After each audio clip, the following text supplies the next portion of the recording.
Değerli konuklarımız, ülkemizin değerli mimarları, iç mimarları, tasarım meraklıları, akademisyenleri ve basın mensupları. Hepiniz hoş geldiniz. Hem ülkemiz hem de tasarım dünyası için önemli bir akşamda sizlerle bir araya gelmekten mutluluk duyuyoruz. Bu özel gecede Asya'nın lider boya markası Nippon Paint'in Türkiye'ye gelişinin ilk yılını yeniliklerle kutluyoruz. Bu gecenin sizler için ilham verici ve besleyici olmasını istedik ve 2 saatlik dolu dolu bir program hazırladık. Nippon Paint markasının global vizyonunu dinleyecek ve Türkiye yolculuğunu daha yakından öğreneceğiz. Ayrıca Nippon Paint'in 13 yıldır sürdürdüğü ve alanında Asya'nın en önemli yarışmalarından birisi olan Asia Young Designer Award yani AYDA hakkında bilgi alacağız. Bu sene Nippon Paint'in tasarım destekleme platformlarından AYDA'nın Türkiye ayağı da başlıyor çünkü. Artık Türkiye'den öğrenciler de sürece dahil olup hayallerine bir adım daha yaklaşma fırsatını bulabilecek. Ayrıca bu akşam sizleri tasarım dünyasından insan ve doğa odaklı işleriyle öne çıkan çok değerli 3 isimle bir araya getiriyoruz.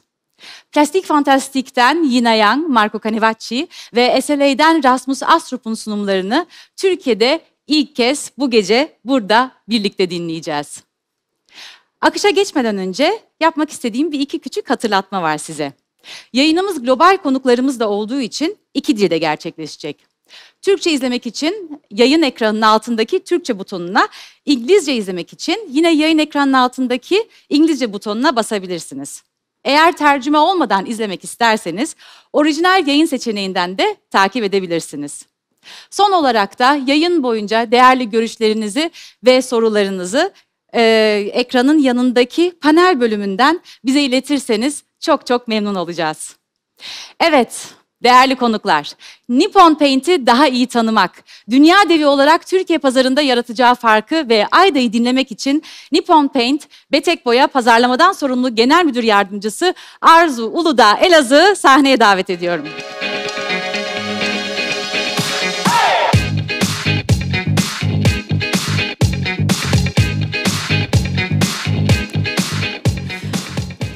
Hoş geldiniz. Merhaba.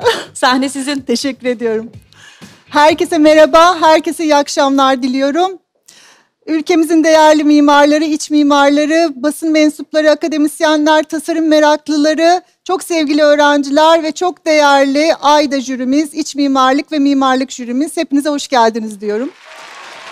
Bugün bizim için çok önemli bir gün. Dünyanın lider boya markalarından Nippon Paint'in Türkiye'ye gelişinin ilk yılını sizlerle birlikte kutluyoruz.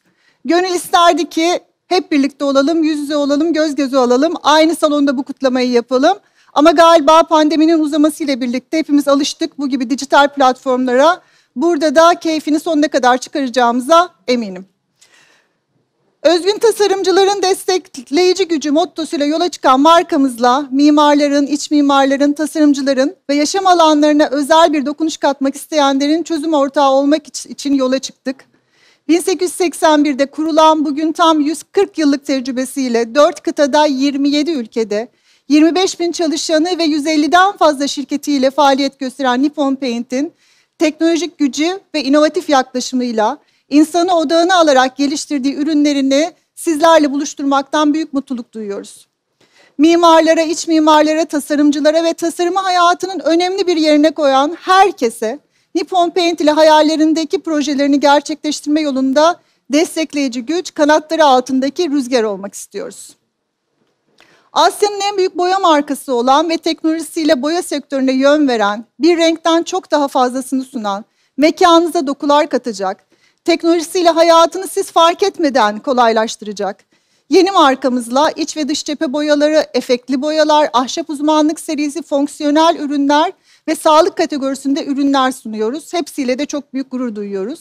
Ama en büyük gurur duyduğumuz ürünlerimizden bir tanesi ülkemizin ilk ve tek Green Guard Gold sertifikasına sahip, içinde uçucu organik bileşen içermeyen, VOC free, çevre ve insan sağlığına tam duyarlı boyalar ve onları da sizlerle buluşturmaktan altını çizerek bahsetmek istiyorum.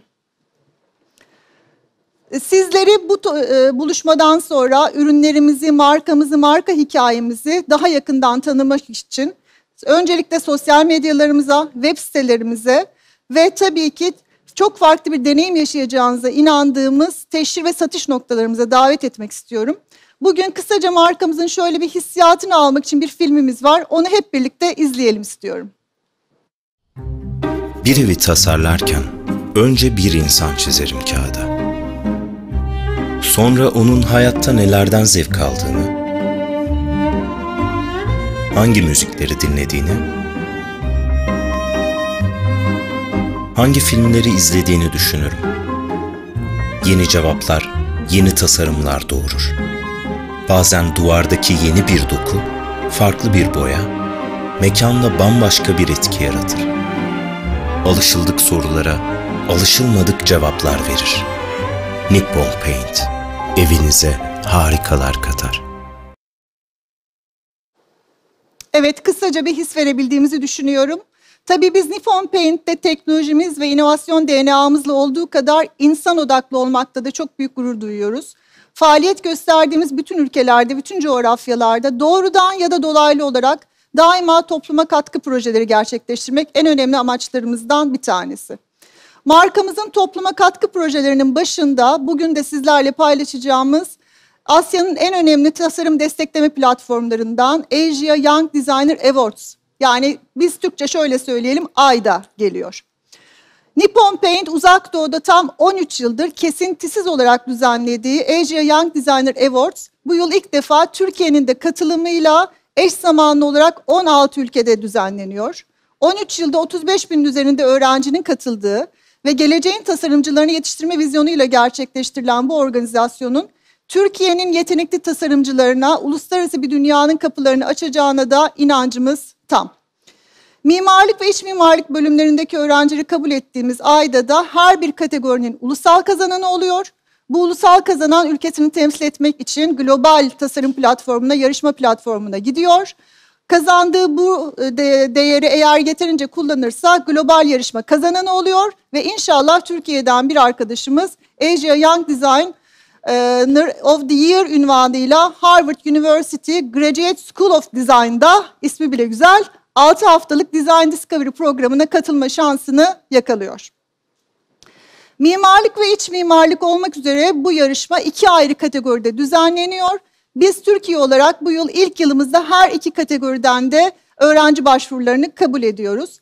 Yarışmamızın bu yılki teması empati için tasarla. Asia Young Designer Awards'un başvuruları web sitemizde başladı. Size yarışma ile ilgili kısa bir filmimizle daha fazla bilgi vermek istiyorum.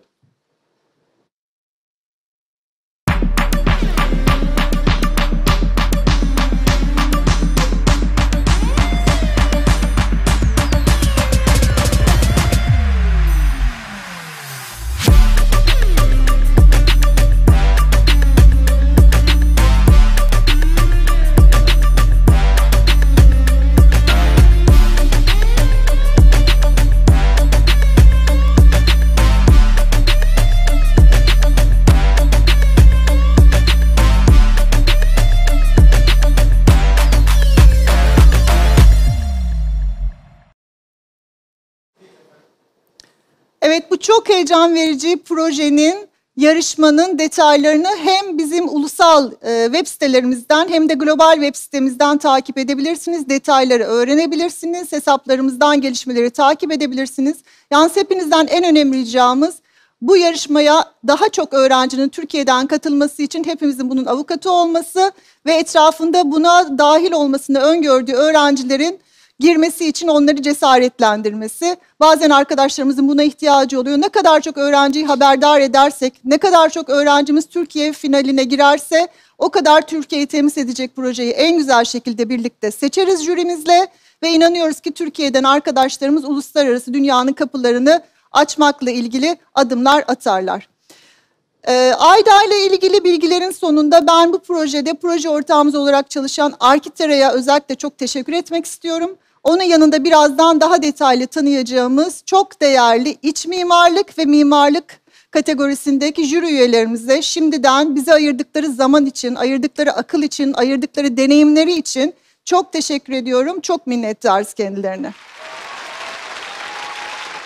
Efendim bu gecenin onuruna biz 2 tane de önemli konuşmacımızı davet ettik. Tek başına benim konuşmam sizleri tatmin etmeyecek diye düşünüyoruz. Bu yüzden ben de çok merakla bekliyorum bu ilham veren konuşmaları. Şimdiden sevgili Plastique Fantastique ve SLA'den dostlarımıza aramızda oldukları için, özellikle soru cevap bölümünde bizi daha da aydınlatacakları için çok çok teşekkür ediyorum. Konuşmamız sonunda size keyifli bir dinleme dilerken hem Nippon Paint ile ilgili vizyonumuzu paylaşması hem de sizlere iyi dileklerini iletmesi için Yönetim Kurulu Başkanımız Mr. Yav'ı sizlerle buluşturmak istiyorum. Şimdilik iyi akşamlar diliyorum. Görüşmek üzere.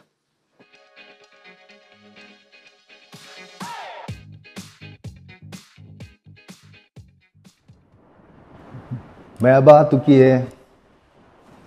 Good day to honorable members of Turkish architectural community and esteemed AYDA Turkey jury.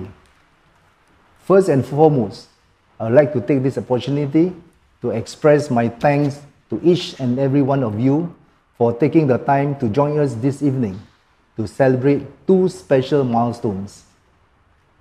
Today marks the first year in which Nippon Paint has set foot in Turkey, and we aim to accomplish many more great things together here with you.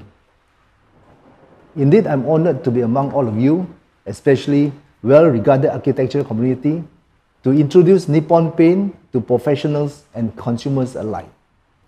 As you all know, Nippon Paint is one of the world's leading paint and coatings company in terms of innovations, technology, and solutions.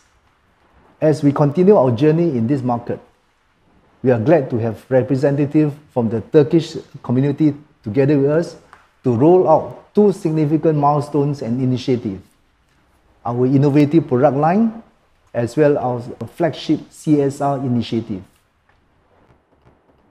At Nippon Paint, we deeply believe in innovation, actively listening and engaging with our customers and consumers, and pushing ourselves beyond our limits to deliver the best solutions that cater to every need. Our company strongly stands by its value that amplifies excellence and growth for our people and value creation for our customers and shareholders. We are the brand that is value driven and want what's best for our people. Additionally, we place high emphasis in our partnership with the design community, which we seek to continue support and nurture, always leveraging on our 3 core value pillars that are innovate, inspire, and care. We have expanded to many geographical locations over the years, and we are still expanding to date. We are ecstatic to now have a presence in Turkey as it plays a big role to our growth regionally and globally. Turkey is a country that is rich in heritage and architecture, and we hope we'll be able to contribute our innovations to this country, which would add an immense value to our brand. We are beyond delighted to have this opportunity to invest in Turkey, and we are committed to take this partnership to even greater heights. On another note, let's not forget the future of design, which are the young talents and designers of this country.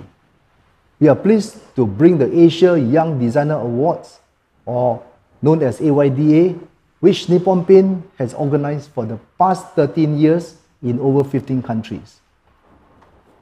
AYDA is a platform that nurtures the design talent within the architecture and interior design community and has added immense value to the design community worldwide.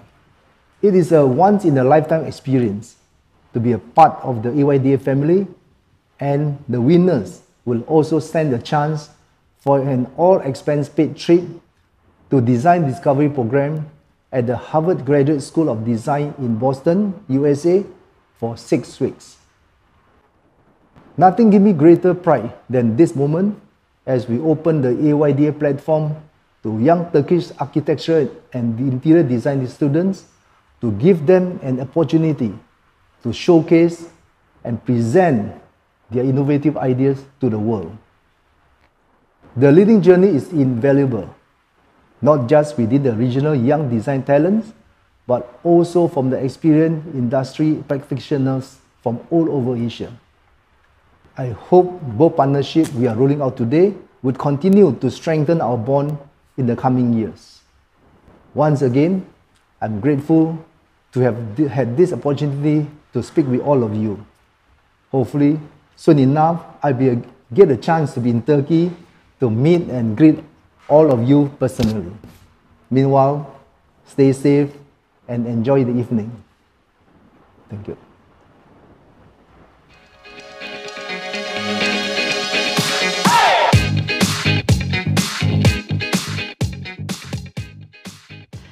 Mr. Yao ve Arzu Hanım'a bir güzel konuşmaları için çok çok teşekkür ediyoruz. Evet sevgili konuklar, AYDA'nın Türkiye ayağı için Nippon Paint titiz bir süreç izliyor. Ve bu sürecin en önemli parçalarından biri de şüphesiz ki çok değerli jürimiz. Şimdi dilerseniz jürimizi hep birlikte daha yakından tanıyalım.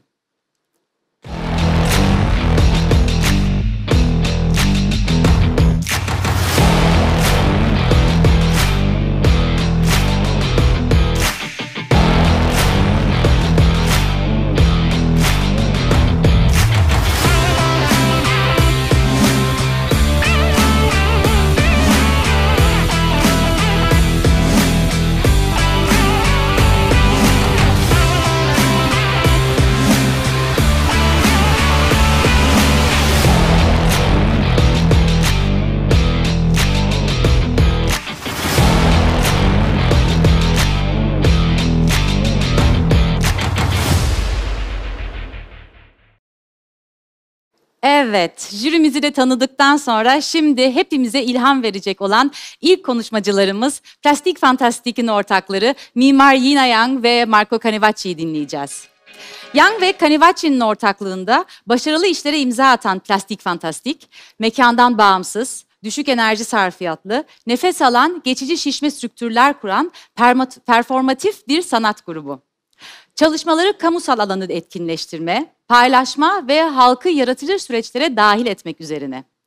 Çalışmaları şimdiye kadar Venedik Bienali başta olmak üzere önemli sanat ve müzik festivalleriyle Berlin, Roma, Kopenhag, St. Petersburg, Canberra gibi kentlerde sergilendi. Sözü bu yaratıcı ekibe bırakmadan önce başta da yaptığım hatırlatmayı tekrar yapmak istiyorum. Belki sonradan katılan izleyicilerimiz vardır diye. Konuşmaları Türkçe dinlemek isterseniz Türkçe butonundan, İngilizce butonundan, tercümesiz orijinal yayın butonundan takip edebilirsiniz. Sunum boyunca da lütfen bizimle değerli görüşlerinizi ve sorularınızı panelden paylaşın. Çünkü sunumdan sonra soru cevap kısmımız olacaktır. Evet, yüksek müsaadenizle sözü kendilerine bırakıyorum.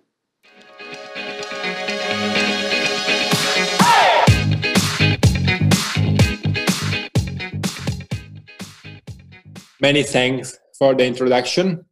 As you said, my name is Marco Canavacci. My name is Yana Yang. We are both director of Plastique Fantastique, which is a collective for temporary art based in Berlin.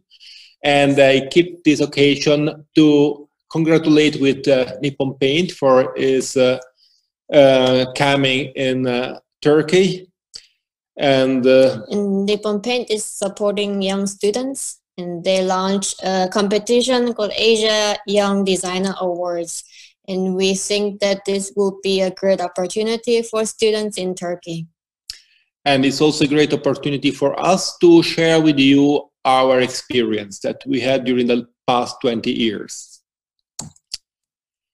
To start to tell you our story, we will tell you a story, which is a story that starts exactly at the beginnings of the 90s, when I came to Berlin, coming from Rome, and I found a universe which were something very new to me. I came from Rome, that was a very organized city, and arrived in Berlin, where you had a city full of empty spaces. Besides that, you have to imagine that the East German state collapsed, and the West German state needed many years to control it. During those years, we had the city as a place to experiment, We had the city as a playground for us, especially in the center part of Berlin, Berlin Mitte. There were many squares, unofficial, that were open to the imagination. And people started to play with these spaces by improvising lots of kind of activities. And I was very fascinated about that during my studies of architecture at the Technical University of Berlin, to see how realities could keep going either for one day, maybe 1 year, and you never knew in advance how long they would take place. So the city was the kind of collage where many things were intervening and overlapping itself, and giving the chance to think about how our society can develop in this state of anarchy. After finishing my study, I wanted also to be part of this cultural situation in the city. So together with some friends, we rented an empty factory hall next to the river. And first we had to clean it, to put something to close the windows, to build a bar, but still we needed something essential. This factory hall was 2,000 square meters big, and it was very cold in Berlin. So the idea was to make bubbles. First, to have a shield for the cold weather. The wool space became a techno club, and the bubbles were the lounge, where to stay in a warm space and to relax a bit, while outside the bubbles you can dance. You could dance and dance. So our background was the Berlin underground. And after experiencing that for a couple of years, actually for 2 years, we decided to move out to see what happens if those experiments that we are doing in the closed space goes in public space in the city. At the same time, we had for the first time the possibility to travel around Europe for very little budget. So actually we could spend 20 euros, have 20 kilograms and a ventilator with us. 2 people moving, and this was the beginning of Plastique Fantastique, trying to approach our sensitivity with the surroundings all over Europe. And that's how we started our journey. And we have thought about what's the character or personality of the installation that we are doing. And first thing is that it's very playful. So we extended our location to Russia, which supposed to happen this year or last year, and canceled due to coronavirus. It was the project for New Holland Island in St. Petersburg for new garage museum in New Holland Island there. And we designed a big pond. St. Petersburg is quite famous or popular or well known for its chess player and chess playground. And we were thinking a small pond could be a big matter. So small thing can do a big, very important role in society or in life in general. And this big pond is so high and big that you could see everywhere in the city. And when you enter the structure, it is, from outside it looks very monumental, but inside it can be very cozy, intimate space. So this was the first project that has been cancelled in this here that we had behind us. We wanted to create something monumental, which is also very cozy. Something like that we did it many years before in Berlin, not on the same scale, but also playing within being monumental, being golden in a very poor neighborhood, to show that everybody has the possibility to think about himself and the surrounding in a different way, just to stimulate a new approach to the surrounding. This project was called the Ring Deluxe, and has been placed the first time in 2011 during the Berlin Festival, 48 hours in Köln. And 3 years ago, we had the possibilities to have it again in the city of Logroño, in La Rioja, in Spain, where we attach the same installation, which is more a sculpture of the building of the ancient city hall. And it's a way to be playful and monumental at the same time. So playful, we sometimes play with just popping up the scale. And this one was the tapeworm that we did in MMK, Modern Art Museum in Frankfurt. So the tapeworm started from the legend of Maria Callas, who is an opera singer who swallowed a tapeworm to become skinny. And in fact, she became skinny. And we designed this huge tapeworm going through the whole museum, going up and down, and you can be eaten by the tapeworm from his mouth or from his ass. And inside the worm, there were some artworks like Kellogg Box from Andy Warhol or Joseph Beuys' projection. So the worm changed its shape by becoming very big, and we relate to this, to the consciousness of our size. And we make a sculpture going through the space, and both is changing, the worm, the sculpture, and the museum itself. Something similar we did also during another festival in Berlin in 2008, which was called the Karl Marx Bonsai, and it's also a game of scale. You imagine a tree on the street, and this tree suddenly becomes a little bonsai, and the flower pot around is full of earth, in this case of human. And this image really shows the very simple relationship we have between inside and outside, between what is public space and what is private space. Our goal is actually to break this border, and in order to do this, we create a new artificial border that is only 0.2 millimeters. By doing that, people start to play between in and out, and you create a higher communication level between the two universes. It was also the first time we started to work with the sound, and those little speakers are called sound enhancer. And together with Lorenzo Brusci, for the first time, we thought that by applying them on our structures, we transform the structure in a big sound speaker. And people start to hear and touch it at the same time. And by doing that, people touch themselves and have a chance to know each other.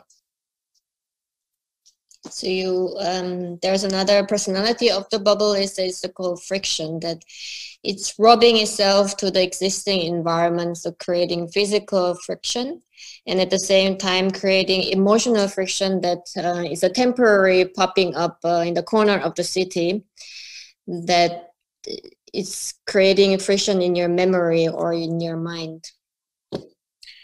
This was a situation where we've been invited by a festival in Copenhagen, which is called the Metropolis Festival. It was 2013, and the curator of the festival, Trevor Davis, wanted to have a structure that is moving through the city, and asked us to create a new path through the city. And it was funny that he asked us to do this because we are not based in Copenhagen, so we don't know it very well. But by doing that, maybe we have another point of view about what could be an interesting situation. The bubble itself is a tool to operate it. And we had 13 different locations where we had to move during 1 month. Every single day is in a different spot. The bubble was made out of a transparent and a mirror top that we could change according to the weather conditions. And inside you have always said the situation created in cooperation with local institutions. In this case, in the right square, we had some martial arts and boxing interchange. We had spaces for kids. We had concerts inside, and even a place where to rest while biking the bicycle.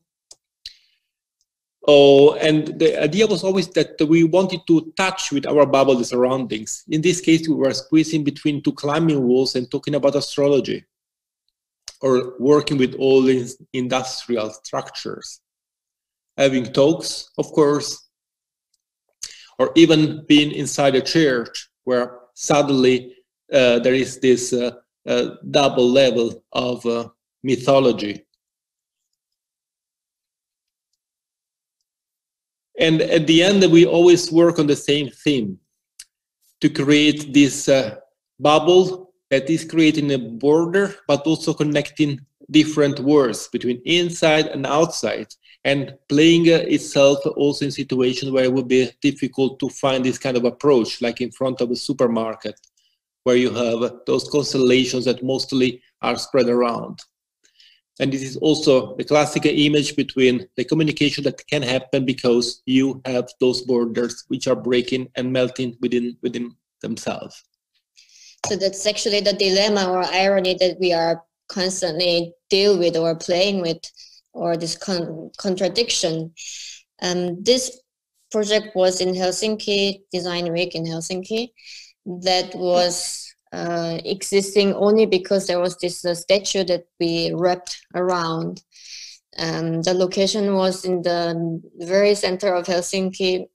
That tram and bus and people are crossing, intersecting each other, and there's a huge department store in front. So the concept was that the art or design is coming to you, not you are intentionally searching for going to museum. And this statue had a special meaning for Finnish people, that it was representing the hard labor that they did after the financial crisis, after the war. And we wanted to give homage to this hardworking three blacksmiths, to lift them up and lighten it up. Another case of our identity or no identity is the softness we work with. Bubbles are mostly very light and soft. And in this experience, we wanted to check how light can a bubble be. For our art project in Berlin, we wanted to experiment if the bubble itself can hold its own weight. And indeed, we squeeze it between a courtyard, and the bubble was just floating over the floor. This was a project that we did together with Markus Wüste, which is a sculptor that is working with stones. So we had this contradiction between heavy stone and the light air. And once you go up on the building, you realize that the volume that is inflated and surrounding yourself has a quite big dimensions. And once you enter with your head inside the installation, you see the lightness of the surrounding. The soft and the light is the similar personality of the bubble, that physically when you touch the bubble, you can feel the air pressure very soft, and the air is very light, but it's also meaning our architectural approach to the existing environment, that it is just touching the environment very soft, and when it's gone, it doesn't leave any trace. And we anchor it with the sandbags that we don't need to nail the ground or anything. So it just basically just disappear like a soap bubble after the show is over.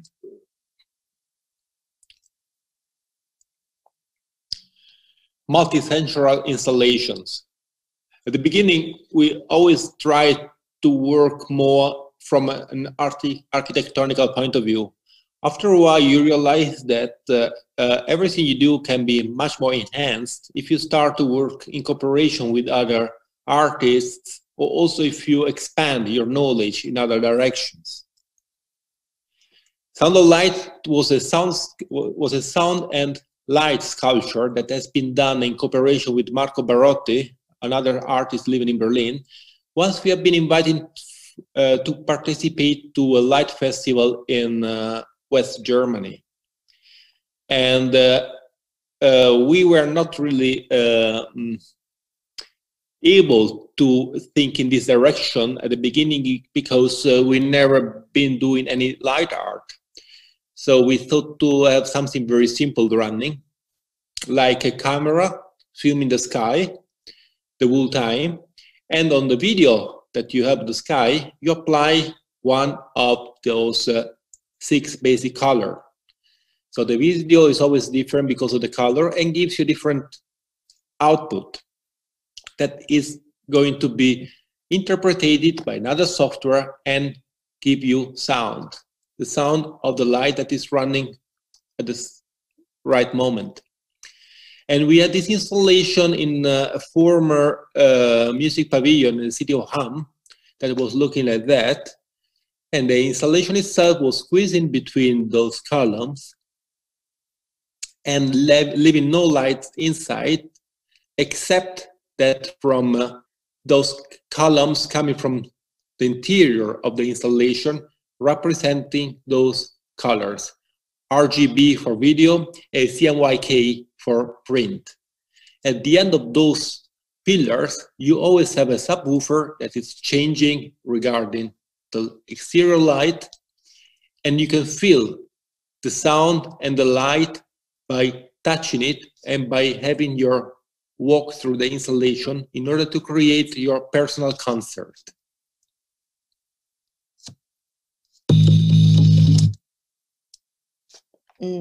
This is a cooperating volume. We did a lot of cooperation with Marco Barotti, the media artist based in Berlin.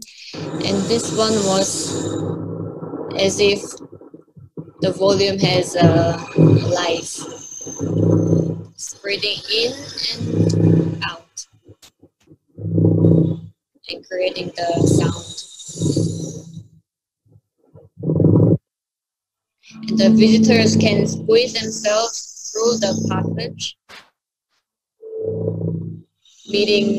bumping to each other in between. So it was an installation in Prague, in Czech, but we moved this same installation to Seoul last year.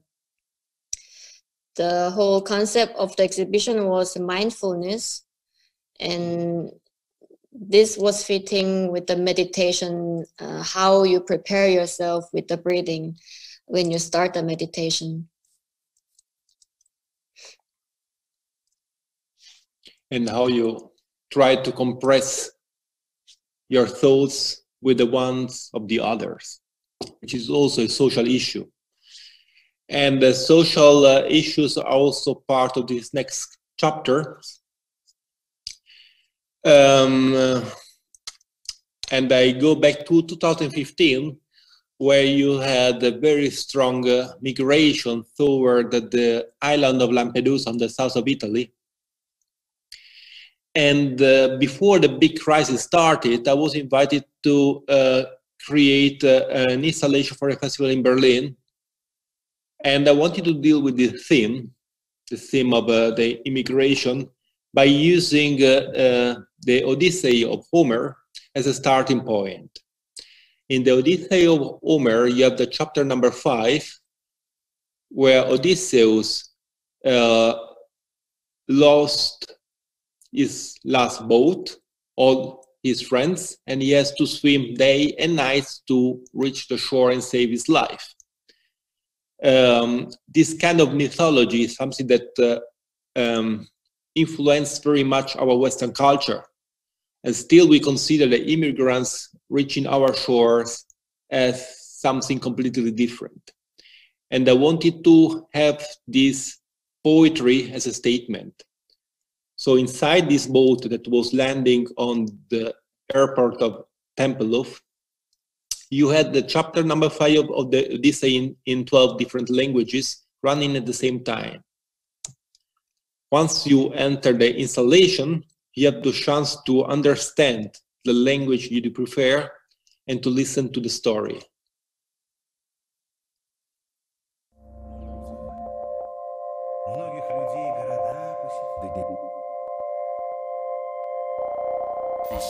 I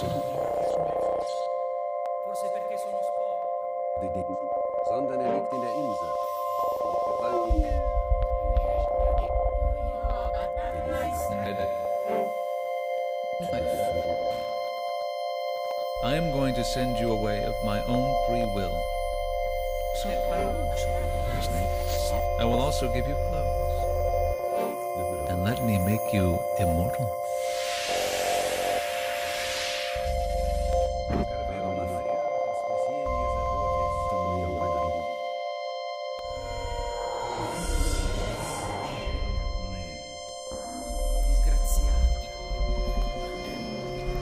Chant 5.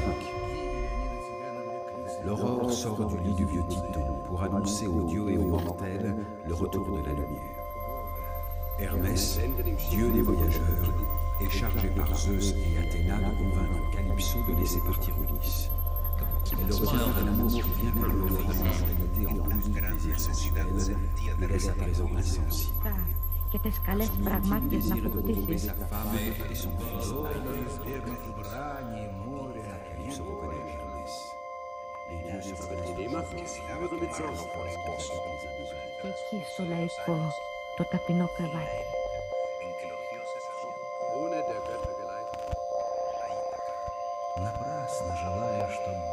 Από κάτω βρίσκονται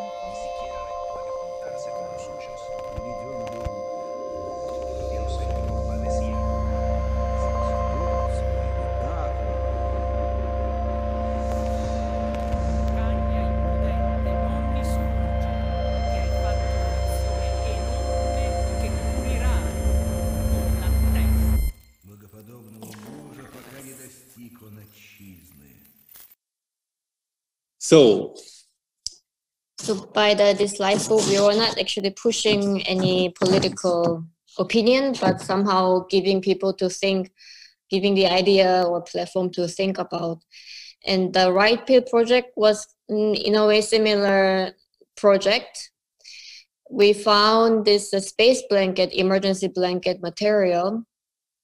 And this material has a very interesting characteristic that when the light is outside, you don't see inside.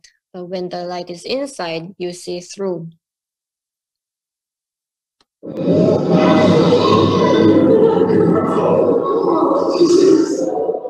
And we thought that this kind of characteristic is somehow showing or telling the same thing, that we don't see ourselves inside, double layer.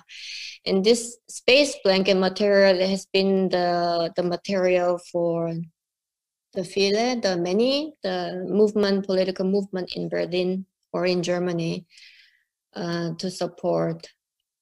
It became a new flag to fight against racism and intolerance. So people used to use this space blanket during demonstration to fight against the AfD in Berlin, and it spread all over Germany.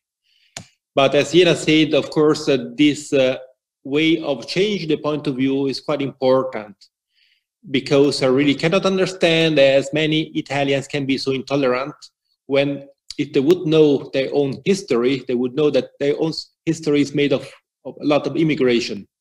So you should be aware of that and be welcoming other people. We want now to show you two more projects that have been very important to us.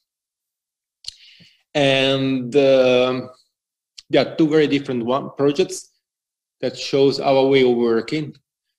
The first one is done on an island, outdoor, in the forest, in a natural park, on the occasion of the Uro Festival in the island of Terschelling. The Uro Festival is a theater and performance festival that used the island as a stage. So you get invited to find out a place where you want to have your own show, your own performance. And on this occasion, the curator of the festival, his name is Kees Lesui, joined together different actors, like a composer Kate Moore, a choreographer company from Amsterdam, Lina Robana, musicians, the Stolz, and we as Plastique Fantastique, to merge those different backgrounds into one space to have this experiment, which was a performance. So we were looking for a spot in this forest in the middle of the island, and this was maybe the most suitable one because it was quite covered against the wind. But we had a couple of problems, like the G problem of a tree in the middle of the stage, and some blackberries on the side and the oak on the other one. And the result was to make an installation that is working with those problems, which is taking them as a part of the space. The natural space and the artificial space, they have to work together.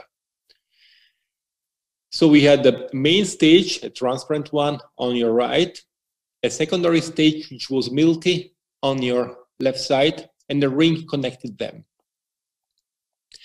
If you look at the installation from above, you will see that it's like a gradient that dissolves itself between a void and the forest. Once the installation starts, people are invited to enter the structure, and they have the freedom to move around it. So every corner can be the spot to have your personal point of view over the performance, which is called Loud Shadows Liquid Event. The tree becomes this connecting part between artificiality and naturality. The main stage, the transparent one, was this place of transparency where you could see and relate yourself with the nature around. The ring was a place which was part of the transaction, and the white one was more part of your subconscious, more intimate space, and you have to imagine that every installation, every performance changed because of the exterior situation. This is a case of a cloudy weather. If you summon it, you have a completely different landscape, in and outside. So that every performance is a different one, because if it is raining, the sound will be different. After the rain, you will have the birds being part of the performance. And there are many different actors that you cannot predict in advance. And this makes this work quite special. And this is a video that shows how is the performance, Loud Shadows Liquid Events.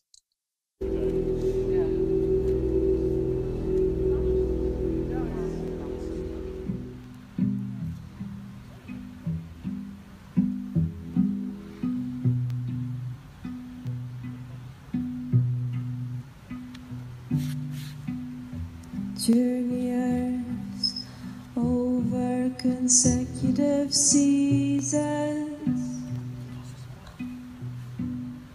over the years, the curious years, each emerging from that which proceeded in. Journeyers as with companions, namely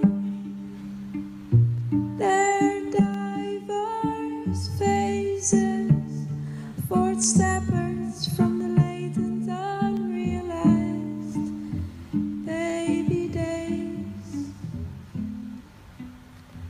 Journeyers gainly with their own youth. Journeyers with their bearded and well-grained manhood,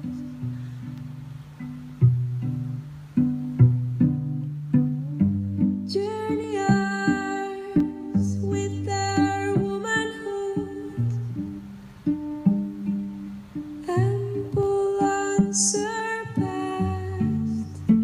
content, journeyers with their own sublime old age of manhood and womanhood.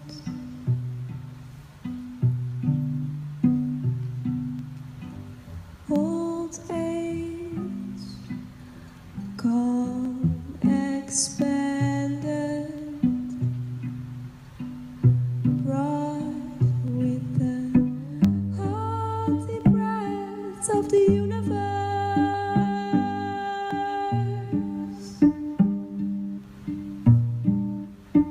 Old age, flowing free with the delicious. Freedom of death.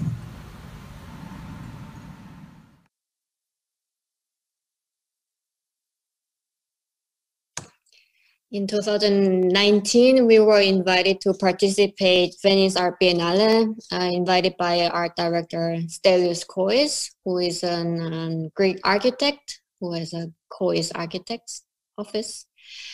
It was similar to Loud Shadow in the way that we were cooperating with other artists. In this case, we were cooperating with the sculptor, Fabio Viale, and the perfumer, and with the Stelios Kois. We create a blurry Venice, imagining the initial Venice before the city was built on swamp, on the fog, that there was no wall, nor ceiling, nor floor, imagining the imaginary landscape we were thinking and creating. So people could walk inside on water like Jesus without getting their feet wet. And we were initially thinking to somehow play with in and outside of the structure. In the end, management-wise, people couldn't go outside of the structure. And he was playing with the sunlight and water, and the visitors were completing the whole installation as a part of the installation. And here is the video of Blurry Venice.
So this was maybe one of the most exciting projects we've been doing.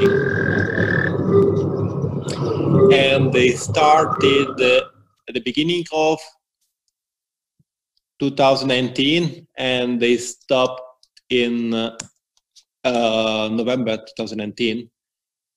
And at the end of it, we were really excited to face many different other upcoming projects. And then what happened afterwards is the story that we all know. It was somehow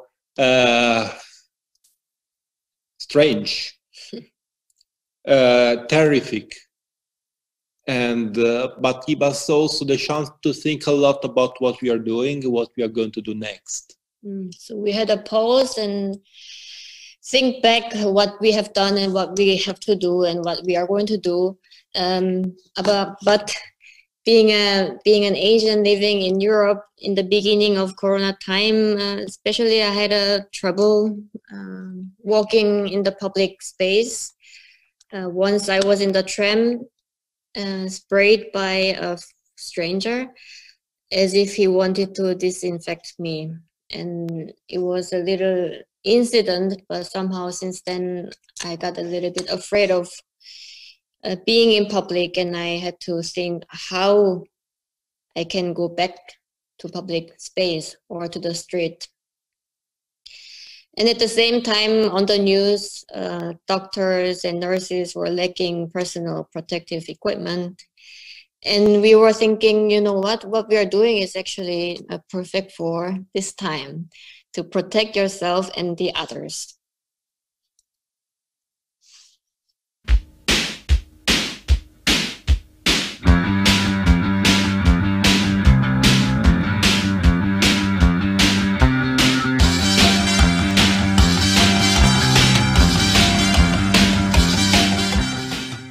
So this little bubble we create has overpressure, means that excessive air is constantly blowing in and excessive air is going out. So air is only flowing outside. So inside you are safe from the virus. It's the opposite concept of under pressure that you have in the hospitals. And since it has transparent layer, you can easily take care of people or patients outside. And if you want, you could create airlock system as well.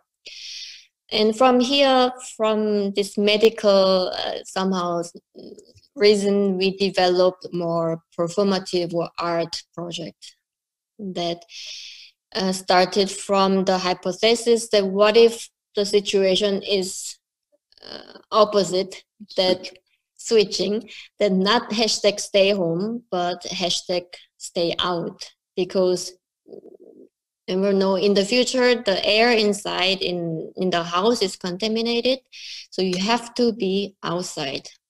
So in our story, government is giving you a bubble per a family, let's say, and you have to live in public space on the street.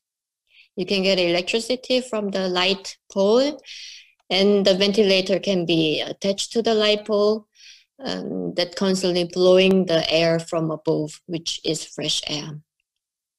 And to get out and go somewhere else, you have to wear this transparent sphere called eye sphere to keep the air safe. And in performance way, we were thinking in each bubble has a certain story about obsession that human has. It could be people watching Netflix all day, or you're ordering the packages and you're full of packages indoor inside your bubble. Or you can talk, make your political view or complain with the microphone, and then you can let the others hear your opinions. Or you can draw, or you can dance. Then somehow, we never know, you will learn to communicate and learn to live on the street. It's a kind of parody that we wanted to make real in the street in order to observe ourselves and to understand how do we act with the other. What do we need to get in contact with other people, with our communities, with our society? Why are we so afraid to cover our space? What is if we have a transparent house we are living in? This performance will take place the next months, hopefully, in different cities. It is a work we have been dealing with the last month. And since everything was stopped, it should be our next upcoming project. Until the time, we share with you one of the most funniest experiences we had in this time, which was so tragic. And it was by developing this eye sphere, which is part of the performance that Jena talked to you about, Stay Out. This eye sphere were part of it, and the day the Berlin government decided that it was mandatory to cover your face on public transport, it was in April or May, we had this video that comes at the end, shared on our website, and we also shared the tutorial to make your own eye sphere, which is very simple actually. We started to have different experiences with it, and we had a lot of feedback.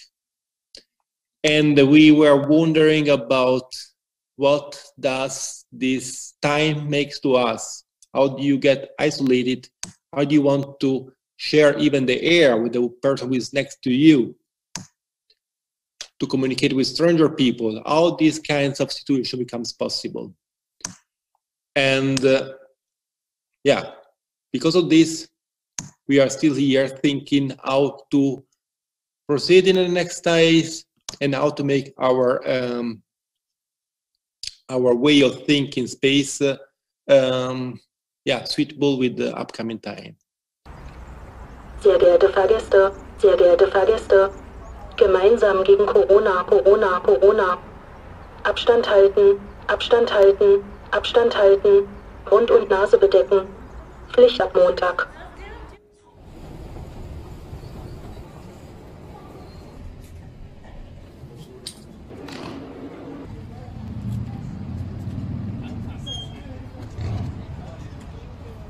Pflicht ab Montag.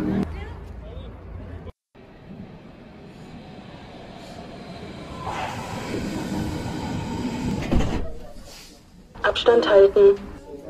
Corona, Corona, Corona.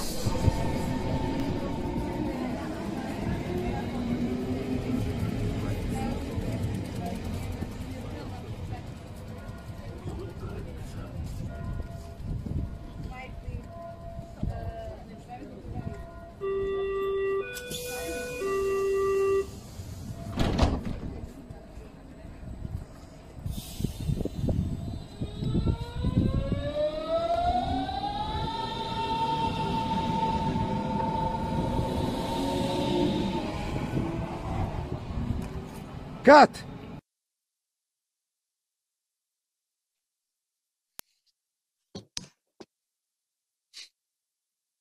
This is the end of our story. First of all, teşekkür, thank you very much. Thank you.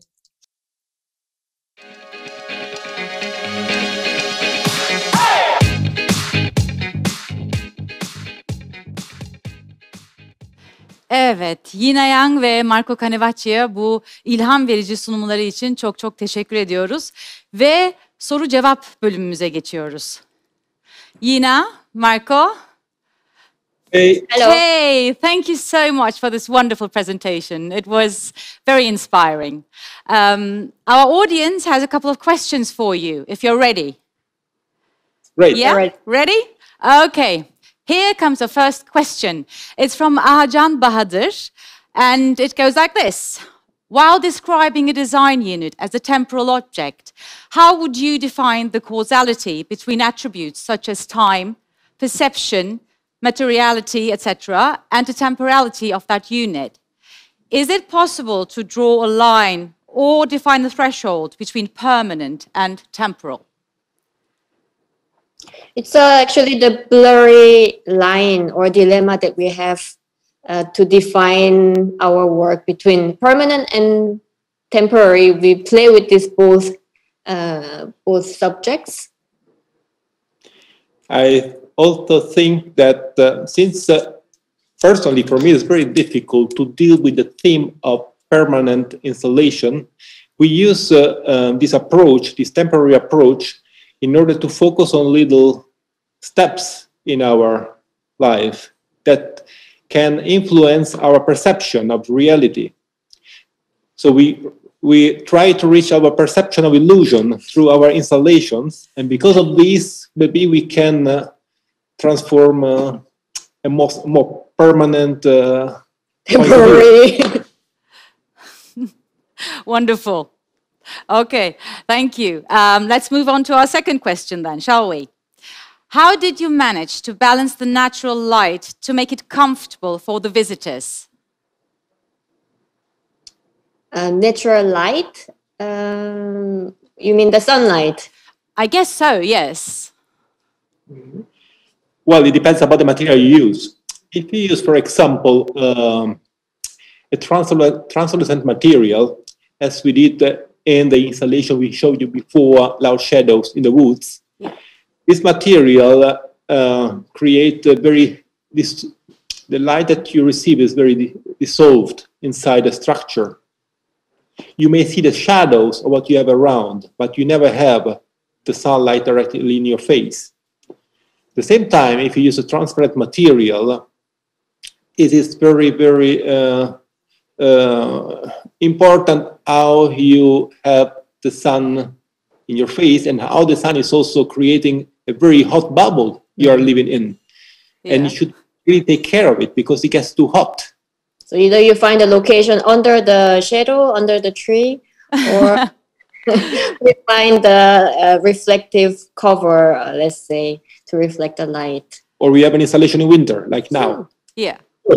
Or, you know, like you do it in Germany, and you had one in Hamm, where I was actually born, and there is not that much sunlight, not all the time. It's pretty, you know, dreary and rainy most of the time. So, but thank you for the answer. So, our next question, yeah. What is fun, what is interesting is when you work with the natural light with projections, because it's always better if you have a rear projection, since the light fits better on the structure if it is on the opposite side. So if you want to have a beautiful view of a video, you should put the projector outside and you see the best from inside, or the other way around if the public is outside. Okay, that's very intriguing, actually. So our next question is, how many people do you work with? Could you talk a little bit about your working atmosphere? How long does it take the average production process of a job to take? At the moment, it's only us due to Corona. But most of the time, we have a production team to cut and seal and sew the bubbles. Mm-hmm. And we have collaborators, Marco Barotti, a sound artist or media artist, or Marcos Juste, a sculptor. We have a bigger team. It depends also about the specific project. But let's say that we can go till maximum 10, 15 people, depending about also the season. Most of the projects we are invited in are taking place in springtime or in autumn in Europe. So this is the peak of the season for us most of the time. And now, now it's a bit weird because, all the festivals have been canceled or postponed. And even for the upcoming season, that means the spring season in May, June, there is no clarity at all about what is going to happen. Yeah. But you adapted quite well, I guess, because I've just seen, you know, the bubbles that you can put on your head. Are they quite comfortable? Are they more comfortable than masks, for example? No, it depends. People look at you and maybe you don't feel so comfortable if the public are looking at you. Yeah, you're looking like aliens, you know, just visiting from another planet. But you also created a bubble where doctors can examine patients safely. Is that right? Yeah. So you actually have quite adapted to the corona situation with your art, haven't you? Mm-hmm. I mean, we had so much time to think and imagine and create, and actually we had to pause and think what we do again and how to help the current situation and so on. So that was a practical, let's say, solution that we proposed for the pandemic situation. I also think that at the beginning of the pandemic was for us more creative than these last months. Mm-hmm. I have to confess we are also a bit exhausted, but this happened to many colleagues of ours. Yeah, I've heard about that the first wave that was a surge for creativity, but the second one was like, okay, we know this now, let's just get over it. So you're not alone, we're all living through that. We have another question from our audience. How do you think the architecture and art environment has changed after the pandemic? Do we see old crowds again, or is the number of isolated spaces increasing? I think that you will need to have a lot of bubbles after the pandemic.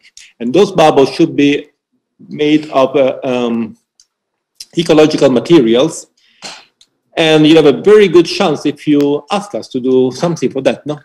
Yeah, create your own environment could be. I think we can rethink the way that we deal with each other, how we contact each other, how we touch each other, how we talk, and the way of our living. I mean, our sensitivity will be improved afterwards. I mean, since the public space is not available at the moment, we have to find out how to either to make it more private but semi-public, or find a way to get back to the public space. We are working on it. Yeah. Your bubbles might be a good idea. I like them. I'm a big fan of the bubbles.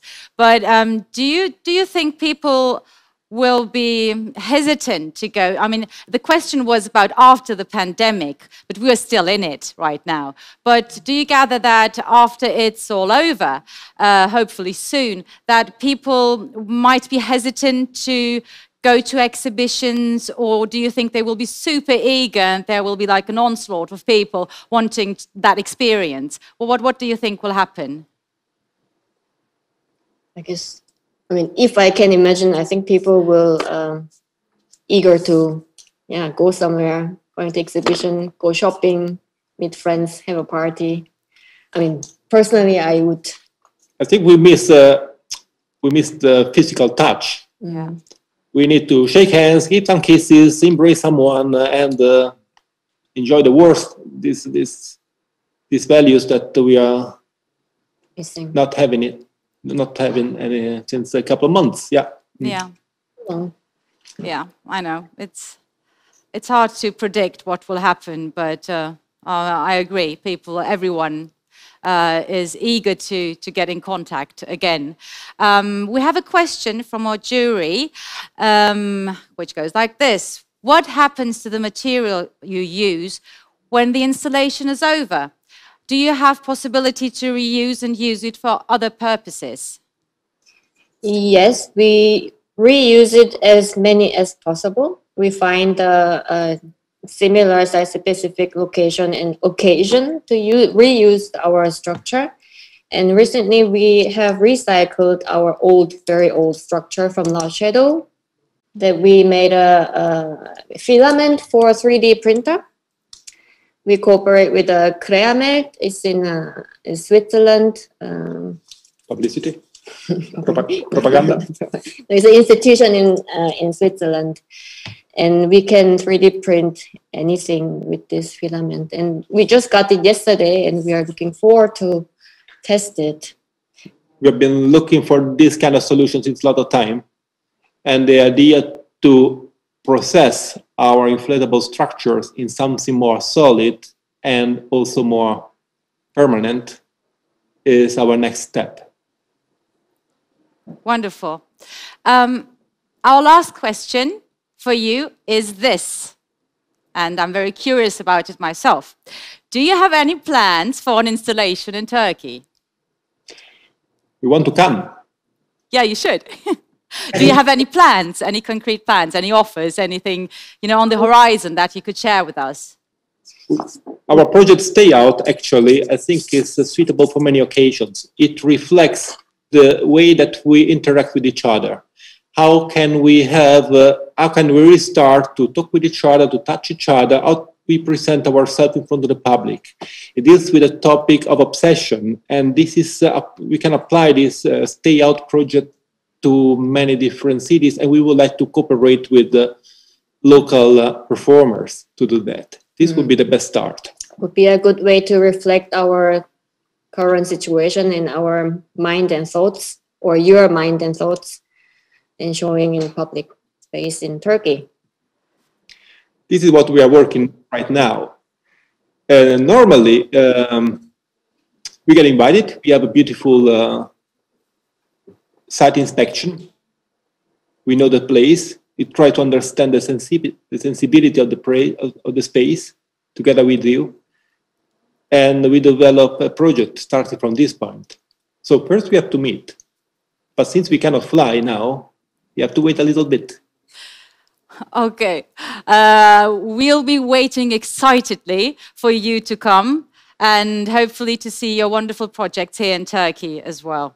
Thank you so much, Yina, Marco, for talking to me, for your presentation, for your lovely and inspiring work. And, you know, stay sane, stay creative, and all our love from Turkey to Berlin, I guess. Thank you. Yes. Thank you. Auf Wiedersehen. Okay. Cheers. Bye. Tschüss. Macht's gut. Evet. Bu değerli sunumları için Yina Yang ve Marco Canivacci'ye gerçekten çok çok teşekkür ediyoruz. Bu güzel soruları siz sorduğunuz için size çok çok teşekkür ediyoruz. Şahane cevaplar verdiler. Bize Türkiye'ye gelme sözü verdiler mi, vermediler mi? Çok emin olamadım ama umarım Türkiye'de de işlerini görme fırsatını ve deneyimleme fırsatını buluruz. Evet, şimdi de sırada yine bizlerde başka ufuklar açacak bir konuşmacımız var.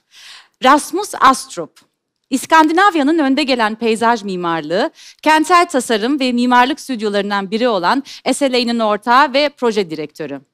SLA, yenilikçi mimari, altyapı, doğa ve teknoloji kullanımıyla çeşitliliğe ilham veren, modern, sürdürülebilir kentsel alanlar yaratmada 20 yıldan fazla bir deneyime sahip. Doğa, SLA'de geliştirilen, çizilen ve düşünülen her şeyin odak noktası. Temel yaklaşımlarını tamamlayıcılık olarak tanımlayan SLA, insan eliyle yapılmış ve yapılmamış doğal çevrelerin birbirinden farklı olsalar da tamamlayıcı olmaları gerektiğine inanıyor. Yine sunum boyunca lütfen bize sorularınızı gönderin, görüşlerinizi iletin. Şimdi karşınızda Rasmus Astrup.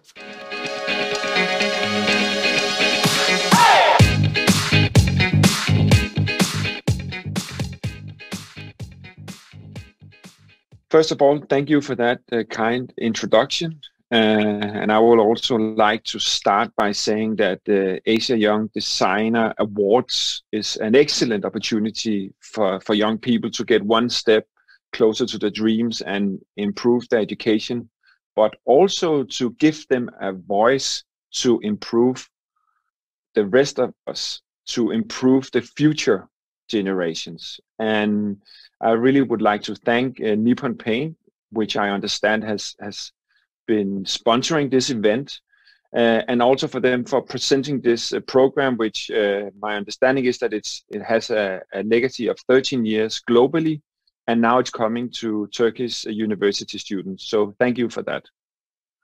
And I'm going to give you an introduction to our projects, but also our approach to how we work and why we work like we do.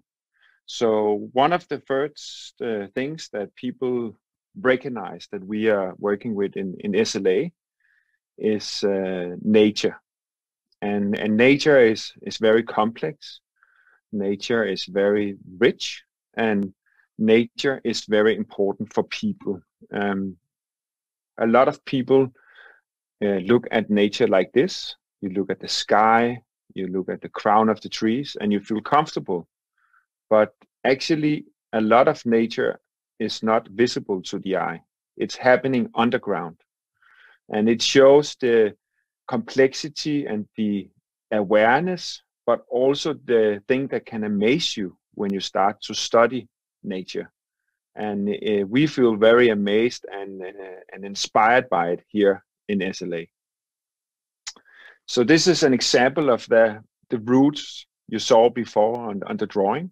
It's a project where we were actually working with polluted soil, contaminated areas, and we use the power of nature, the small fungus that grows on the roots of the plants, to clean the soil. So to do that, we actually created a new landscape on top of this contaminated area.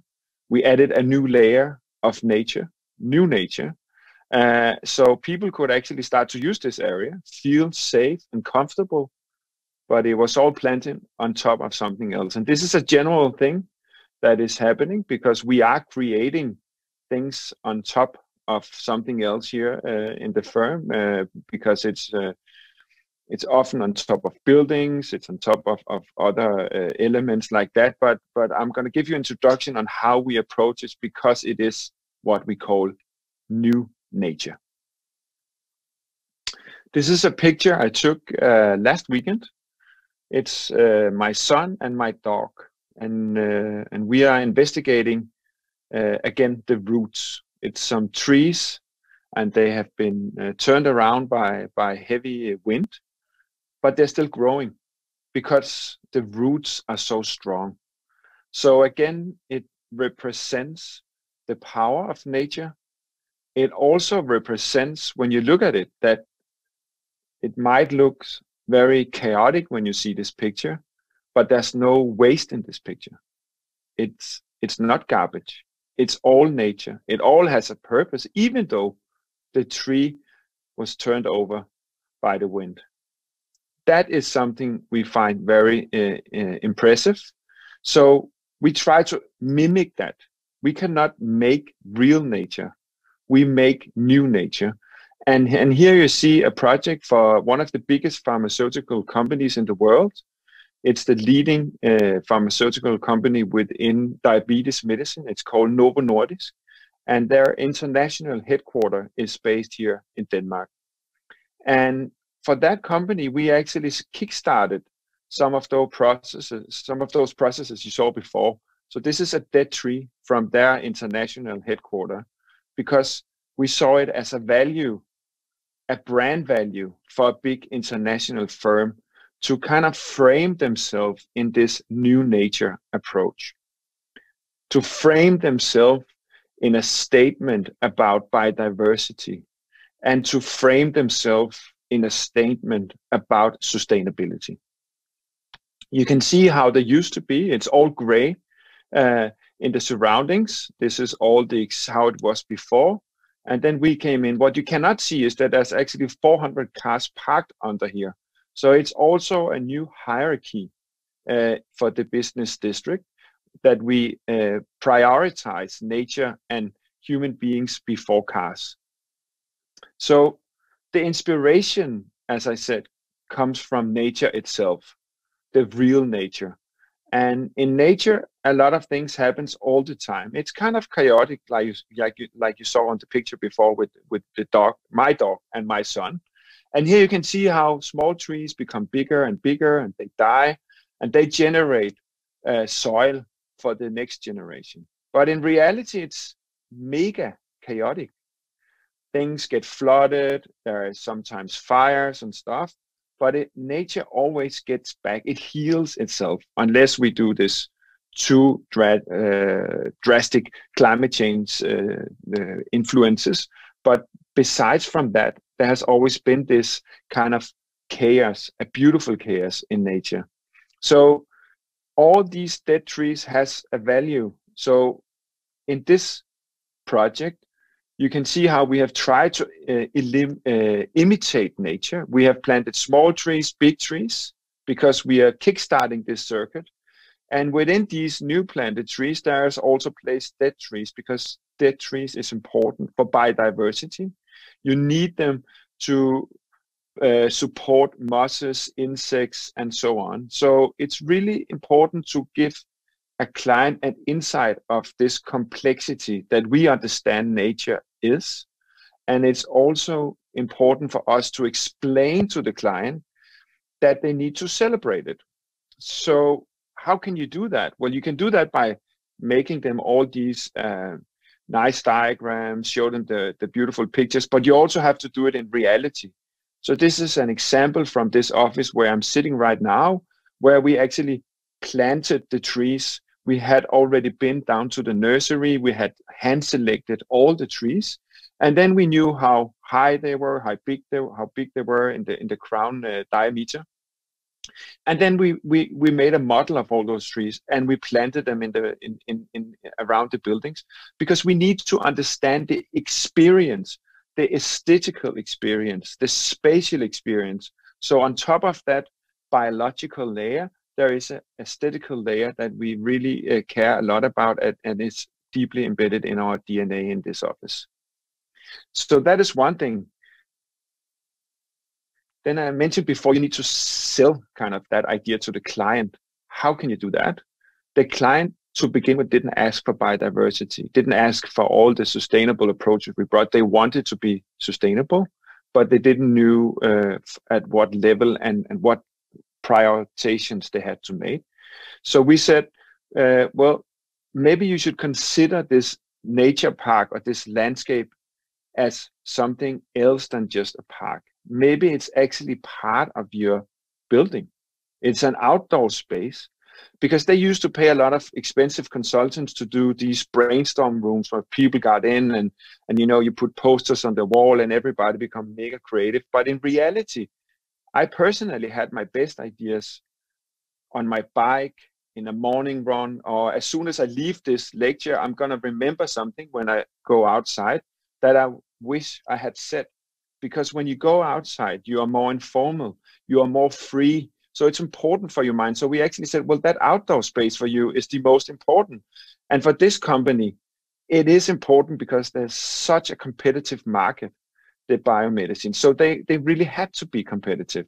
And we said, well, the most important value, the key asset in your company is your employees. So consider that related to the park, and understand that some of the biggest thinkers in the world actually didn't have their ideas while they sat down. They walked, they talked to each other, they communicated. So for us, we brought that idea to the client and said, this is about nature, this is the new nature, but it's also something else. It's actually an innovation driver for you as a company. And this is something you can see globally now.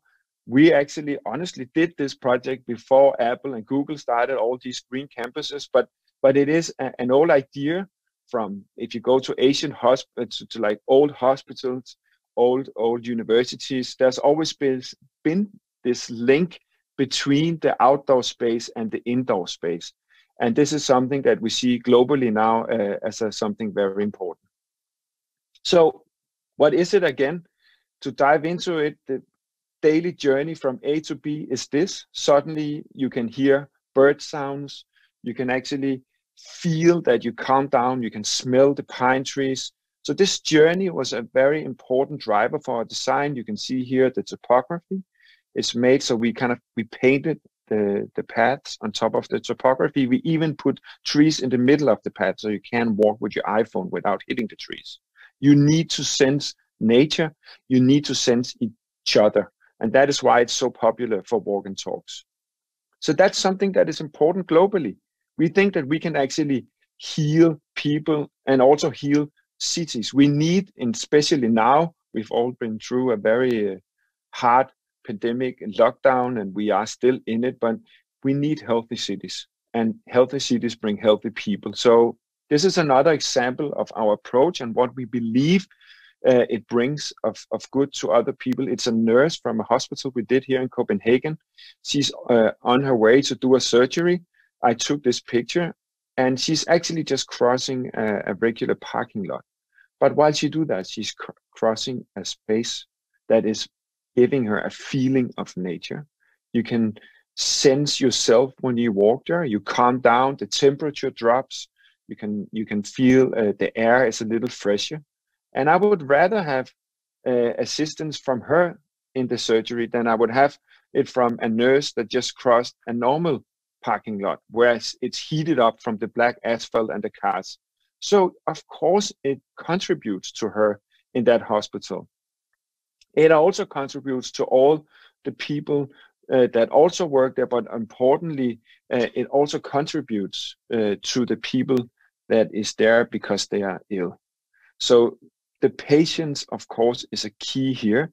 And you can see from this picture that we kind of embrace the whole hospital with nature, both from the outside, but there's also internal courtyards where we really added as much nature as possible. And here you can see from inside one of the rooms, you can see that it's not done yet, but nature is there, and it's standing there, and it salutes you, and it's dynamic. You know, the light when you're in the hospital is the same. It's static. It's not healthy for you. but you can see outside. You can see how the sun reflects in the leaves. You can see the wind that moves them.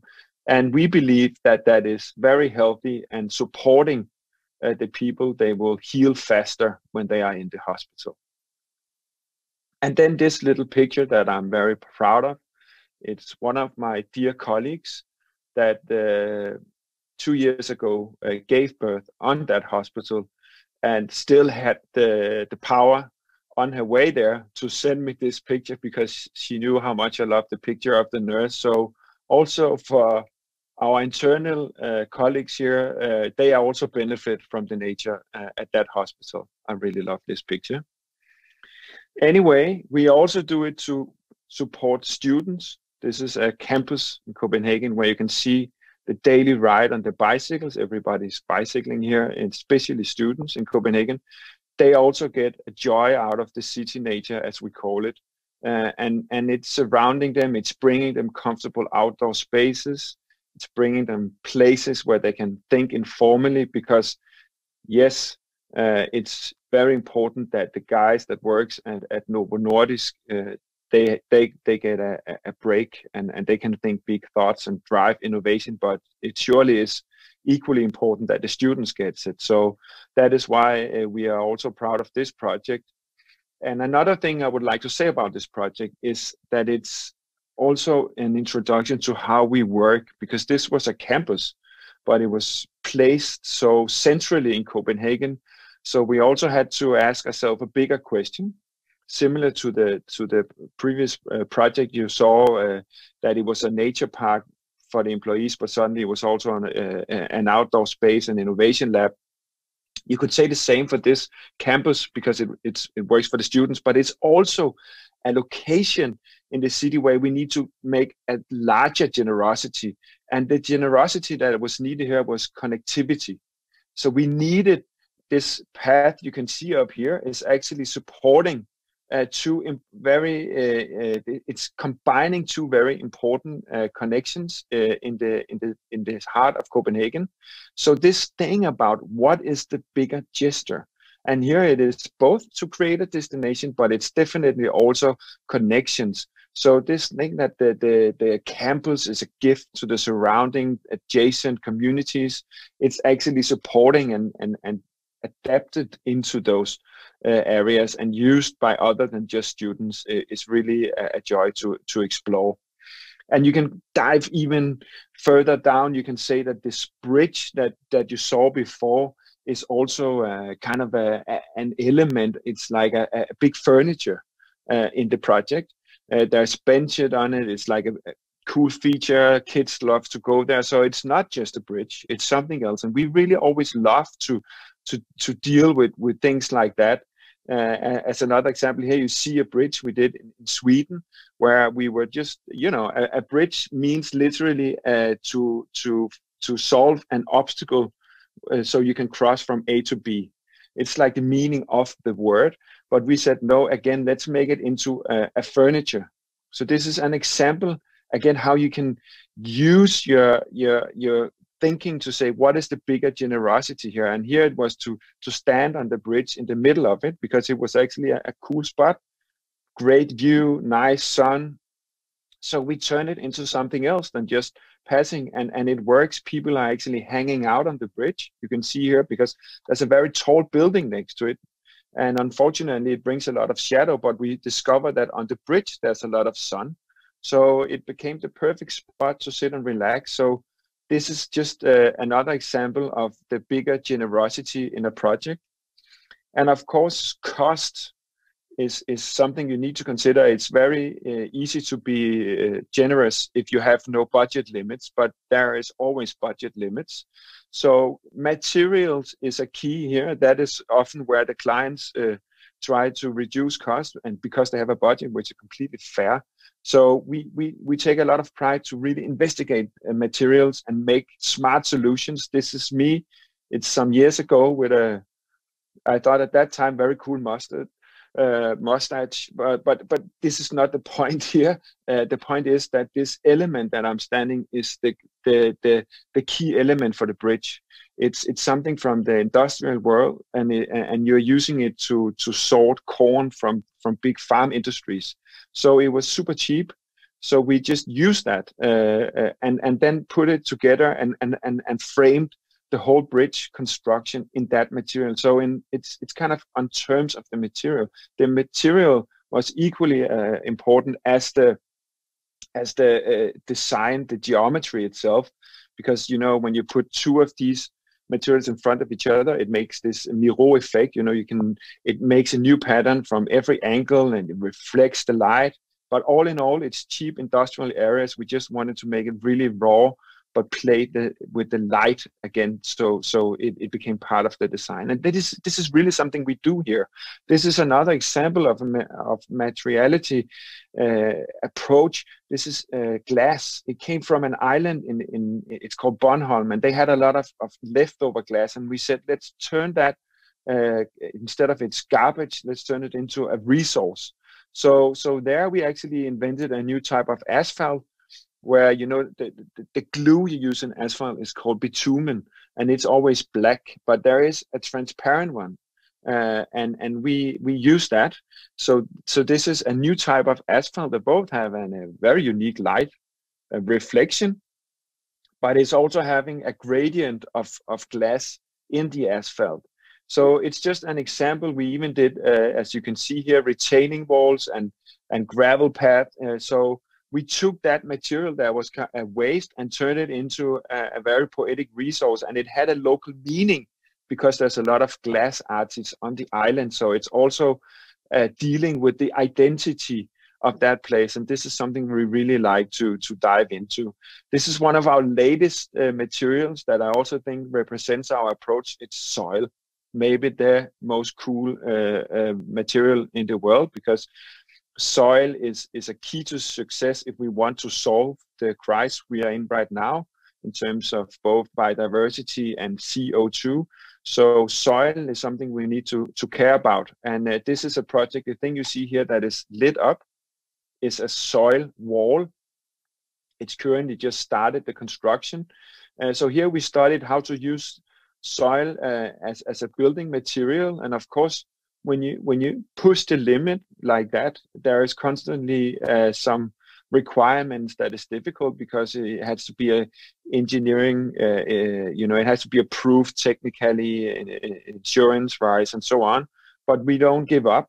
We keep fighting, and it's because there are so many colleagues here who believe in it. And this project was really driven by one of my dear colleagues called Sune, who's really, he's proud when I say he is a nerd. He's a very excellent designer, but he's also very excellent to understand complex materials and nature and use it in a new way. This is actually a test wall, and we are now getting a wall made out of pure soil in that project, which is very unique and inspiring for us.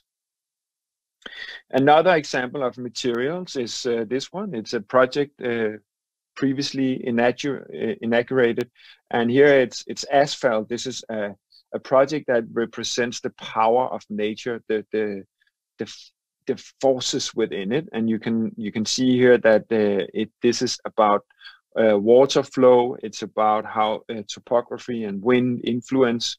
So this is asphalt created by the circumstances and not actually designed. We didn't design this. It was created due to the circumstances of that exact location. Of course, we have designed the overall frame and topography, but we didn't detail all of these curves that you see in the picture, and we really love those processes. This is the plan of the project. You can see that it's something that is dynamic. It's something that brings a curiosity, and it represents how all these elements work together. And when you see it from above, this is under construction, was from a picture from when it was under construction. It's this ring of artificial landscape, but it represents all the feelings, the power that you can achieve from it. It's a celebration of that. And here you can see some insights from that. and it's still growing, becoming stronger, bigger, and more powerful by the day. So this was a short insight, and to explain how we can actually solve the projects like we want to do with all this knowledge behind them. It's important to state that we bring that to the client because we are an interdisciplinary firm. We have a lot of different skills in here. We have biologists, we have sociologists, anthropologists, and so on. So we are a mix of competences. We need that because the world is quite complex, and the level of quality we want to bring drives this need. Here you can see that we also would like to share our knowledge with others. We often write books and articles and stuff you can see here. So we want to both have like a political influence because that also matters a lot, and then sharing the knowledge. We also create a lot of effort or have spent a lot of effort to develop a system where we share the knowledge internally, because that is maybe the key to success for us as a firm.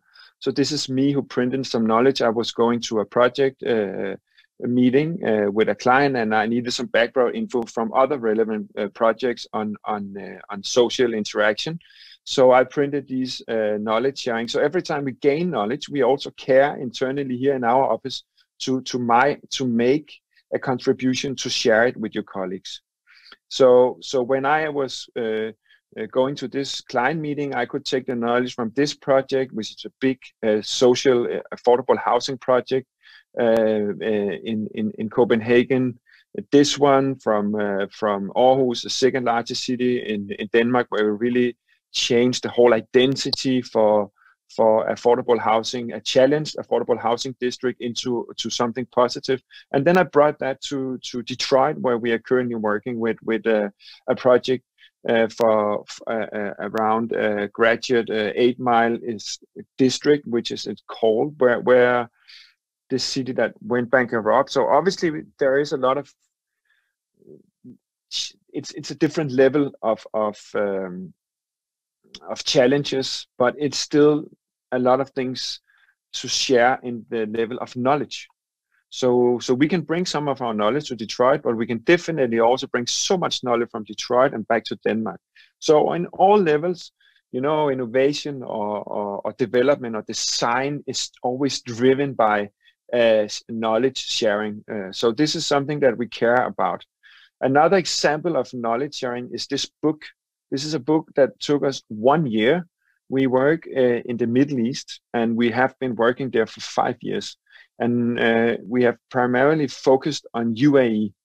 And in UAE, there is not so much literature, at least not that we could use, to give us the needed information about the local trees and the local plants. So we spent a year mapping all the local species. There's around 700 species, and produced this book, because we thought we could not really deliver a fulfilling design before we had that knowledge. So why did we do that? Well, because you need that in UAE if you want to design there. To be transparent here, I came with the consumption like a lot of people do, that is just an oasis. It's just something that is, if you've read this cartoon, in a second he jumps in the sand and the water disappears, right? So is this fake? What is it? It's built in the middle of desert. Well, it's not. There is a nature. This is a gaff tree. This is the national tree of UAE. It grows voluntarily in the desert. It likes to grow there. It's amazing. It has a root system that can expand 30 meters away from the ground. So it's really, really a tough tree, and they care about it. So of course that was our biggest inspiration. And then when we studied it more, we saw that there is actually a rich ecosystem. There is a biodiversity in UAE, and it needed to be celebrated because we couldn't find it anywhere. There are some things there, but it was not really present. There was a lot of imitations of what I would call almost Las Vegas landscapes, and not really having this proud, because there is a lack of pride of their own nature. And I think nature is very linked to culture. Another habitat that they have is this mangrove. There's a lot of mangrove in UAE, and especially in Abu Dhabi. Just the fact that if you go and stand inside that mangrove that you see here in the picture, that's 5 degrees lower than if you stand on top of the building. That's how clever nature is. So we need to consider this. We need to really bring in and solve the cities with these knowledges. And luckily, we had the chance to contribute with the knowledge from our book and from the effort we had made through the years with this park. It actually took, it actually now is called Al-Fay Park, and it has a meaning of shadow. It's referring to the shadow of the tree. So this is our site. This is how it looked 2 years ago when we went there for the first time. So you can see there wasn't really nothing there unless except the topography. This was a place where there was supposed to be a basement for a future building. So that's why the topography was not like it was. And we brought this concept to the client. We wanted to do something that felt like a forest. They don't have a forest in UAE. It's not like we have it here in the Nordic countries.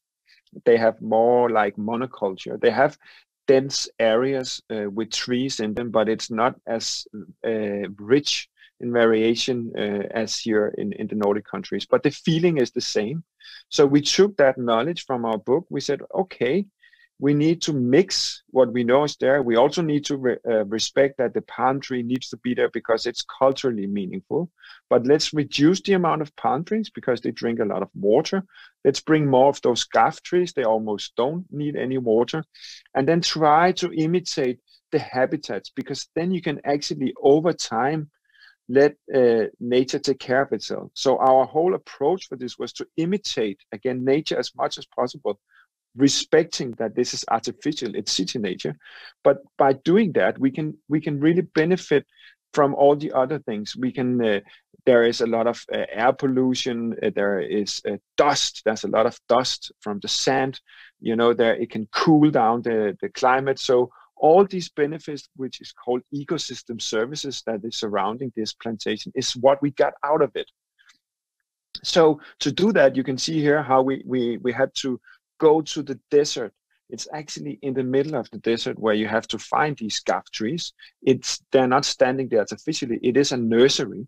It's irrigated, but it takes a long time to prepare them to move. So you can see how it's a whole process. It took weeks for each tree. It's very delicate and a complicated process. We managed to do it. There's only a loss of 5% of the trees. So this is also a success in itself. And similar to the picture you saw at the beginning where we are planting the trees in a model, I went there and we and my colleagues went there, and there is a number of every tree, and we marked them with an F because the forest, it belongs to us. And here you can see some of them planted on the side. So we actually went physically in the desert nursery and selected them before they were planted in the actual project. And this is, for me, I call this is like a dessert thing to do. It's something I love deeply in my heart. It's really amazing to be giving an opportunity to work like that. Another thing that is interesting is that what you see here is something called seal plan. There's no soil in UAE, so we had to do something for the soil, because otherwise we just lost all the water we used for irrigation. So we have made additives to the sand, and then we have used special sand from Al-Ain, that is a nearby city to Abu Dhabi, where this park is located, that has a rich character of some nutrients. So all in all, we had to mix that with the highest technology of irrigation. So it's just to say that sometimes you can just take a tree and plant it in the soil, and Mother Nature will take care of the rest. Here you really had to bring a lot of knowledge before you could start to do something that we thought was the quality we wanted. But we succeeded. We told the client that, hey, let's not excavate more than needed. So let's build on the topography as part of the spatial concept. Let's add the programs that you want, and then we want to deal with the forest. And then, of course, the materials. Let's consider the microclimate, as you call it. We can actually lower the temperature, so it's a nice place to be in the city. So this is the plan. Here you can see how it looks like. We have actually designed it for nighttime as well. It's currently opening also in nights. I haven't personally seen it yet. I can't wait. And here you can see some pictures of how you are welcomed. There's no lawns in this park. It's one of the first parks where there's no lawns. It's really unique in that sense. You can see an aerial picture here. There is visible areas with sand, so all the high levels of the side is where trees just stand, sometimes in bare sand, because we need to limit the amount of irrigation demands. And sorry for the bad quality here, but there is a forest track in the park where you can walk in the middle of nature. And this is something that citizens of Abu Dhabi normally don't explore. And the kids, I just saw some movies, are just running around playing in nature, just like we dreamt of. And of course, all the sports activities. So this is an example of celebration of biodiversity, of ecosystem services, but also just city nature or sense of belonging in dense cities. And of course, it's not always that we can just be giving a flat piece of land and then do a park there. Sometimes it's mixed with building programs, building demands. So we constantly also work with that element. Like you can see in this picture, the system between buildings and what you can call landscape or urban nature. And we've done that in so many projects. I think this is one of the most well-known one, the SEB project in Copenhagen, where we play with stormwater. We play to bring mist and atmosphere, so you forget that you are in a very traffical, very noisy area. But again, it's just a roof. It's a roof between two buildings, but it doesn't feel like it. It's something where you can't really separate building and landscape from each other. And that is the level that we would like to work on. In Paris, we are currently doing a project where we are also designing the facades because we are cleaning the air. So this is another level of the built or the grown, or you can also say the technology and the nature power, because this is actually filters that brings the polluted air into the root systems with a technology, just a ventilator. And by doing that, they eat the pollution, release oxygen, and there is nothing left over than just happy people and healthy people. So you can see here how we constantly work with that level of knowledge and design and integrating that. And sometimes it's just in pure urban spaces, sometimes it's together with architects. This one is just, I just need to mention that there's a tea plantation here on top of this project in Paris. It's an international competition we won, where tea is the only plant that doesn't have an intake of the heavy pollutions in the air pollution. So it's just a cool feature. And before I end, I have only 2 projects here I would like to share. One of them is the also well-known one we did with our very good friends from Copenhagen, BIG. It's the ski slope in Copenhagen on top of the waste-to-energy facility. So this is also an example of nature is everywhere now. It's on top of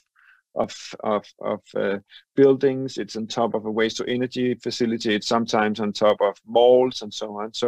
So here, BIG made won the competition with the idea. So we were kindly asked to contribute for this park, all the living system that is on the hill. So this trekking route, this urban park that is also imitating a mountain, was something we had to investigate. We hadn't designed any mountains before. So the first thing we did was to study how do people actually experience, what is the spatial experience on a mountain. And here you can see how we investigated the body when you go up the hill or down the hill, how the steepness influence your perspective and your interpretation and understanding of the space that you are exploring. And we use that in the design. And that is why there is a certain journey implemented in the design of the paths. And here you can see when you climb up, your perspective become very small and limited. And sometimes it opens up when you go down, because then you have the overview. And that's kind of intriguing, and it's as amazing to go up as it is to go down. So So that thing about mountains is quite intriguing, and also the fact that PhD managed to pull this through. So we started to study mountains. We started to study Humboldt's very famous drawings about the different habitats, what happened. But this mountain hill is only 80 meters tall, so there's not really any different climates on it. But it's a challenging climate. It's challenging to plant trees there. So of course we had to go through a lot of technical research to solve it. But the other case was we wanted to do some nature contribution. The problem is just that this is where the waste to energy facility is located. So there was no landscape quality in terms of nature biodiversity that we could actually adapt to. So we had to flip it. And what we did was then we have to bring biodiversity to the surroundings. So it's kind of a corridor to make plantings that the birds like. So they will actually eat some of the small plants and then bring seeds to the surrounding area. So that was the idea, that we have to catalyze a biodiversity corridor through this waste to energy facility. And this bird here is a special bird that likes to live on hills and high areas in nature itself. And it's actually landed on our hill. I think it knows it's not a real hill, but it still appreciates the hill. It still likes it there, and it stays there. So when I received this picture from one of my colleagues, I felt so happy, because this is a proof that new nature is valuable. So lastly here, to sum up this presentation, what I have been trying to express is that we believe that a livable city, a livable future, needs a balance with nature. We don't think this picture you see here is the key to the future of cities. Something got lost. We lose ourselves if it continues like that.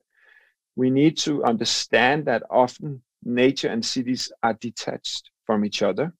We need to merge them, because there's two things that we achieve. On the left side, you achieve all the things that I explained before, which is the utility values. On the other side, the right side, you see the amenity values, the sense of belonging, the community, the pride, the history, something you remember from your childhood. This is something you cannot measure, but you can feel it. On the other hand, the left side, you can measure them. We can clean the air. We can, remove all the stormwater problems. So both elements are equally important. And to sum that up, this is the last project. It's called Bryggervangen in Danish. It's a whole neighborhood that is a resilient neighborhood where there was a lot of issues with flooding. So we won a competition to design and solve that flooding issue, but also to bring a new identity. And that new identity is brought in by city nature. This is how it looks. It's very sustainable. It's very technical. It's solving a lot of flooding issues, but it's definitely also something else. It's a new identity. It's a new sense of belonging. It's a new urban environment for the people that live there. This is how it looked before. So of course, it's logic that we change the character very strongly. But to be able to reach this transformation, it takes a lot of collaboration. It takes a lot of respect of process. It takes a lot of courage, but also a lot of it also makes you feel humble, and you need to be able to listen. And so this process was long, and of course it took a lot of meetings, but in the end everybody won. Everybody is very proud of that. And this is a picture from that roundabout that is now turned into one of the greenest, nicest areas, well, at least I think so, in Copenhagen. And it's all made for climate adaptation. It's all made for heavy storm. You can see here, there's so many new trees. We reduced the asphalt, the whole new mobility system. So again, it's complex. It needs a lot of competences, and it needs to respect the process, the development, the communication, the care, what you can see here, but also the future ambassadors. We are not in this area any longer. Now it's the people that live there that need to take care of it. Now it's the municipality that maintains it. And they are doing that with the same base of values as we started with, because it's been a shared journey throughout the whole process. And this is something that happens. All the small businesses started to grow. People are just sitting, hanging out in the middle of a former roundabout. And this picture is maybe one of them I'm most proud of. This is Instagram pictures. I didn't made it up. It's actually young people, instead of posting their new Nike shoes or a party with a lot of booze, and which is fine. I love that as well. They are now posting city nature. They are now posting insects. They are posting the change of nature, the daily change. They're posting the small businesses that came after the project. But this is the future. This is the same effort that why we are having this lecture today. This is the future young generations who need to take this approach. They are the ones who can secure a more livable future. And all these elements, again, the complexity and why we are interdisciplinary, all the way down to this grill that is made. So in the winter time, because here it snows, we add salt to the sidewalk. We need to invent a new type of irrigation system. We need to order a truckload of pine seeds and shovel them in around the pine trees, because the pH value in the soil was not perfect enough for this habitat. But all in all, it brings this unique character. All in all, it's a very aesthetical feeling. It's a very unique experience in the urban realm. And this is why we call it city nature. And that is what we believe is a key answer to the future of cities. And to sum this up, I would like you to see a little movie that we made about this project. And then thank you all for listening.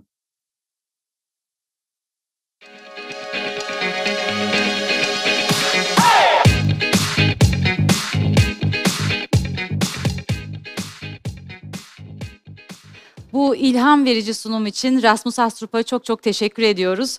Ve dilerseniz soru cevap kısmımıza geçiyoruz. Dear Rasmus, hello. Hello again. Thank you so much for that very inspiring presentation. It was mind-blowing, and I love your concept of city nature, and that we need to heal the city and then we can heal people. It was very inspiring. Thank you so much. I'm sure our audience has a lot of questions for you. Should we get right to it? Yeah, let's do that. Okay, perfect. So our first question is actually from a very prominent architect of Turkey, Dr. Deniz Aslan, and it goes like this. Settings of your works range from mainly Northern Europe to Abu Dhabi and to China. What are your experiences, comparisons regarding designing in such different morphologies, contexts and climates? Moreover, in which ways do you incorporate the rigid calmness of the Northern European design culture with the noise and tension of rather opposing contexts and cultures? Thank you for that question. I think the word you said that matters the most is climate. You can say that in SLA, we call it SLA DNA. So we have a shared value system that we work with here. We have some things we believe that need to be achieved. We have what we call nature-based design approach. So those values are brought anywhere we go in the world. But of course, the climate differentiates from the location we work. So nature itself or the climate always influence the projects. So they never look the same. And of course, there is also a level of culture, as I could hear from the question. And that influences as well how people use it. Right now, we are working on a project in India, and the behavior of people in the public realm is quite different from the one in Copenhagen, where I'm sitting right now. But I still think the values we add to the projects are the same. We still want to create livability. We want people to engage with each other in the urban realm. We want to support the biodiversity crisis. So the values are the same, but the projects look different. And then as another answer to that question, I would say it's also a mega great inspiration that things are so different in the world. I love that. It brings me energy. Yeah, I felt that when you talked about, I think it was Al Fay in Abu Dhabi, which was apparently a very challenging project, but you really, you were very excited talking about it. So I'm sure it was a very, very exciting project. We actually have a second question by Mr. Aslan, which is from the design of an exhibition to the form of a bridge, from your discourse to the way you present your design. Many aspects of your work point to a cinematographic approach. I believe you approach your framing in a manner that it presents a dynamic scene instead of a stunted fragment. If so, could you elaborate? Yes, I think if I could pick one word for that one again, dynamic is the key. I think the dynamic scene is nature itself. Nature is a play. Nature is a scenery. It's just very slow. Sometimes it takes 5 million years to shape the surface of a stone that used to be a mountain. Sometimes it takes a nanosecond for dust to disappear, or the sun to appear, or the sky, or the clouds. So it goes in very different speeds or very different dynamics in nature. Some of them are so slow that you don't even recognize them with your eye. But I think that the dynamics are so interesting. We love to work with those dynamics, and we love the fact, even though it's scenographic, I wouldn't say it completely, we cannot control them. I think that's very interesting, that the light that I'm sitting in right now in this studio, this artificial light, it's super dumb. It's very unhealthy. It's always the same, but the light in nature is so varied. Sometimes when it's clouded, shadows disappear, the spatial experience varies. So the scenery, or the dynamic scenery, is nature is fundamentally uncontrollable, and we find that super inspiring. Definitely. Thank you for that answer, and thank you, Deniz Aslan, for these two very inspiring questions. And our next question is by Enise Burcu Derinboğaz. How do you see the future of the landscape architecture profession, considering its roots in garden design and its current position actively engaged in planning today? What is the next step? I think the next step is to accept and understand the complexity of the crisis many cities are suffering right now. Of course, we are all talking about this pandemic, and I think the presentation of Plastique Fantastique was super cool, by the way. And I think the whole their approach, what they brought to the scene, was this idea: what does it influence when we act socially in this spatial limitation? So that is one subject, the spatial, the social interactions. I think they really nailed that. Thought-provoking. It was just super great to see that, by the way. But I think another thing that we need to understand is that when this pandemic is over, there are still a lot of other problems. There's climate change, there is biodiversity crisis, there is still a social equity that needs to be solved. And I think the role today for landscape architects, like we are dealing with here in our office, is much more than just to use a classical pen and to sketch on some paper. We have a lot of other roles in this studio. You saw the project in Detroit, for instance. In that project, we are facilitators. We are facilitating conversations between people. We are guiding or facilitating problems into solutions without actually designing. So that is also why when we have these conversations, we are using our internal biologists, sociologists, and so on. But it could also be artists. It should be including firms like Plastique Fantastique. It should be all these kind of approaches. So I think the answer is that we need a lot of different competences to solve the cities today. Definitely. Do you also have the feeling that during the pandemic, nature and being in nature has become much more important? We had that feeling here in Istanbul.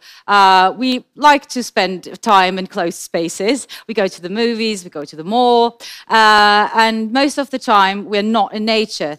But with, you know, not with social distancing and everything, the only place you can actually spend time right now, almost safely, is nature.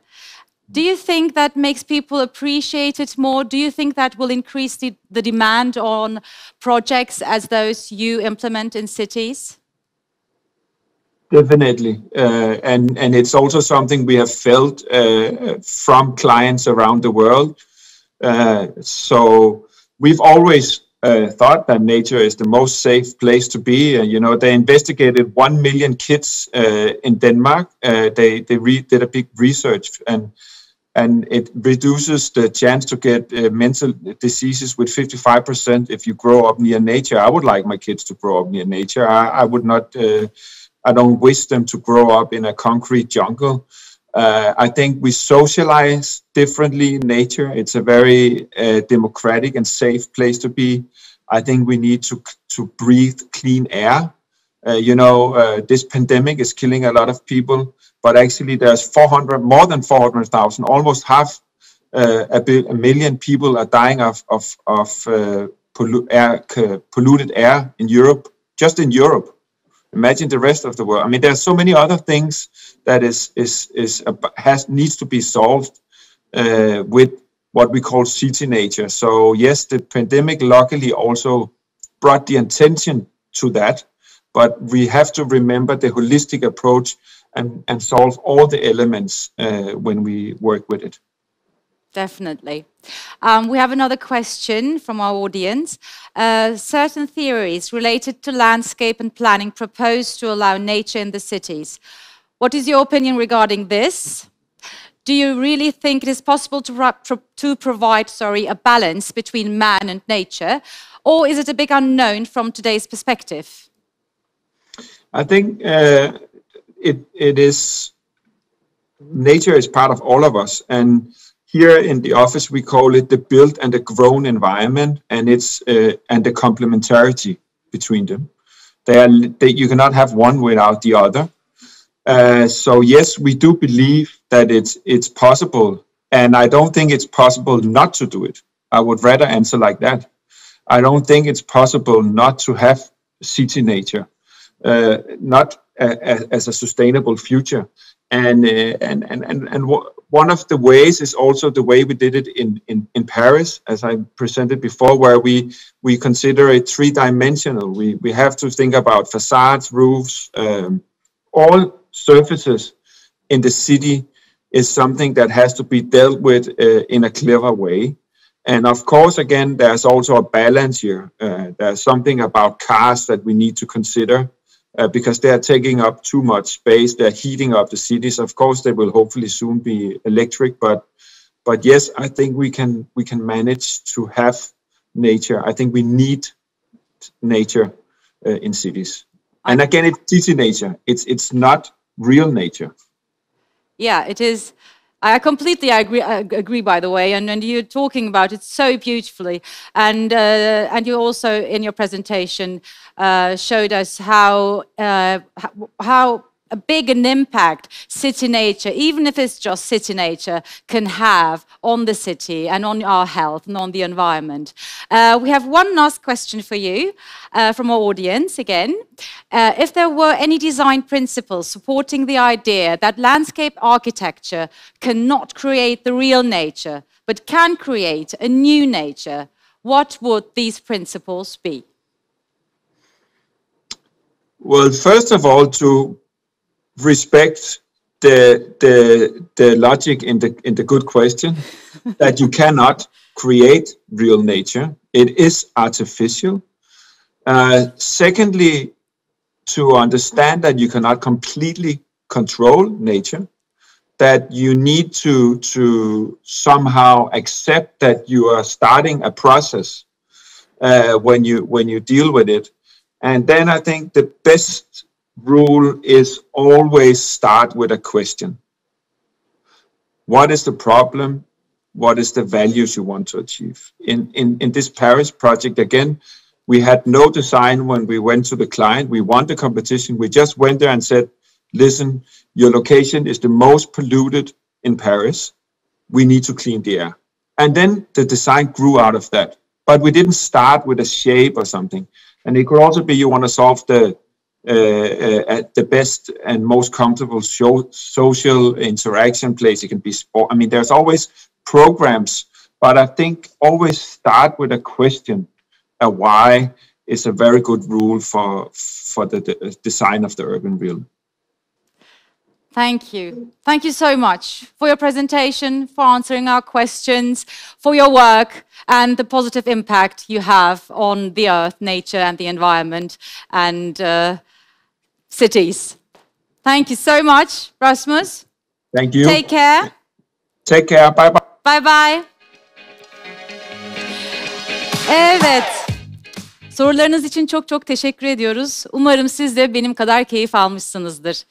Bu akşam çok etkileyici, ilham verici konular dinledik. Konuşmacılarımıza bizimle oldukları için, sizlere de bizi izlediğiniz için ve değerli katkılarınız için çok teşekkür ediyoruz. Ve kapanış yapmak için Arzu Hanım'ı tekrar sahneye davet ediyorum. Tekrar merhaba. Tekrar merhaba. Ben de harika konuşmalar dinlediğimizi düşünüyorum. Çok ilham vericiydi, çok besleyiciydi. Özellikle pandemi döneminde hepimizin cevap aradığı sorulara sanki biraz konuşma fırsatı bulduk gibi de düşündüm. O yüzden çok keyifli bir akşam geçirdiğinizi düşünüyorum. Tüm konuşmacı dostlarımıza yeniden çok teşekkür ediyorum. Selma'ya bu güzel gecedeki moderasyonu için çok teşekkür ediyorum. Teşekkür ederim. Sonuna kadar bizi dinlediniz, bizimle birlikte oldunuz. Yarından itibaren de hepinizi tekrarlamak istiyorum ki sosyal medyalarımıza, web sitemize ve çok özel teşhir, hizmet, ürünleri bulabileceğiniz satış noktalarımıza bekliyoruz. Nippon Paint'in bundan sonraki macerasını birlikte yazalım istiyoruz. İyi ki geldiniz, iyi ki bizle birliktesiniz. İyi akşamlar diliyorum. İyi akşamlar.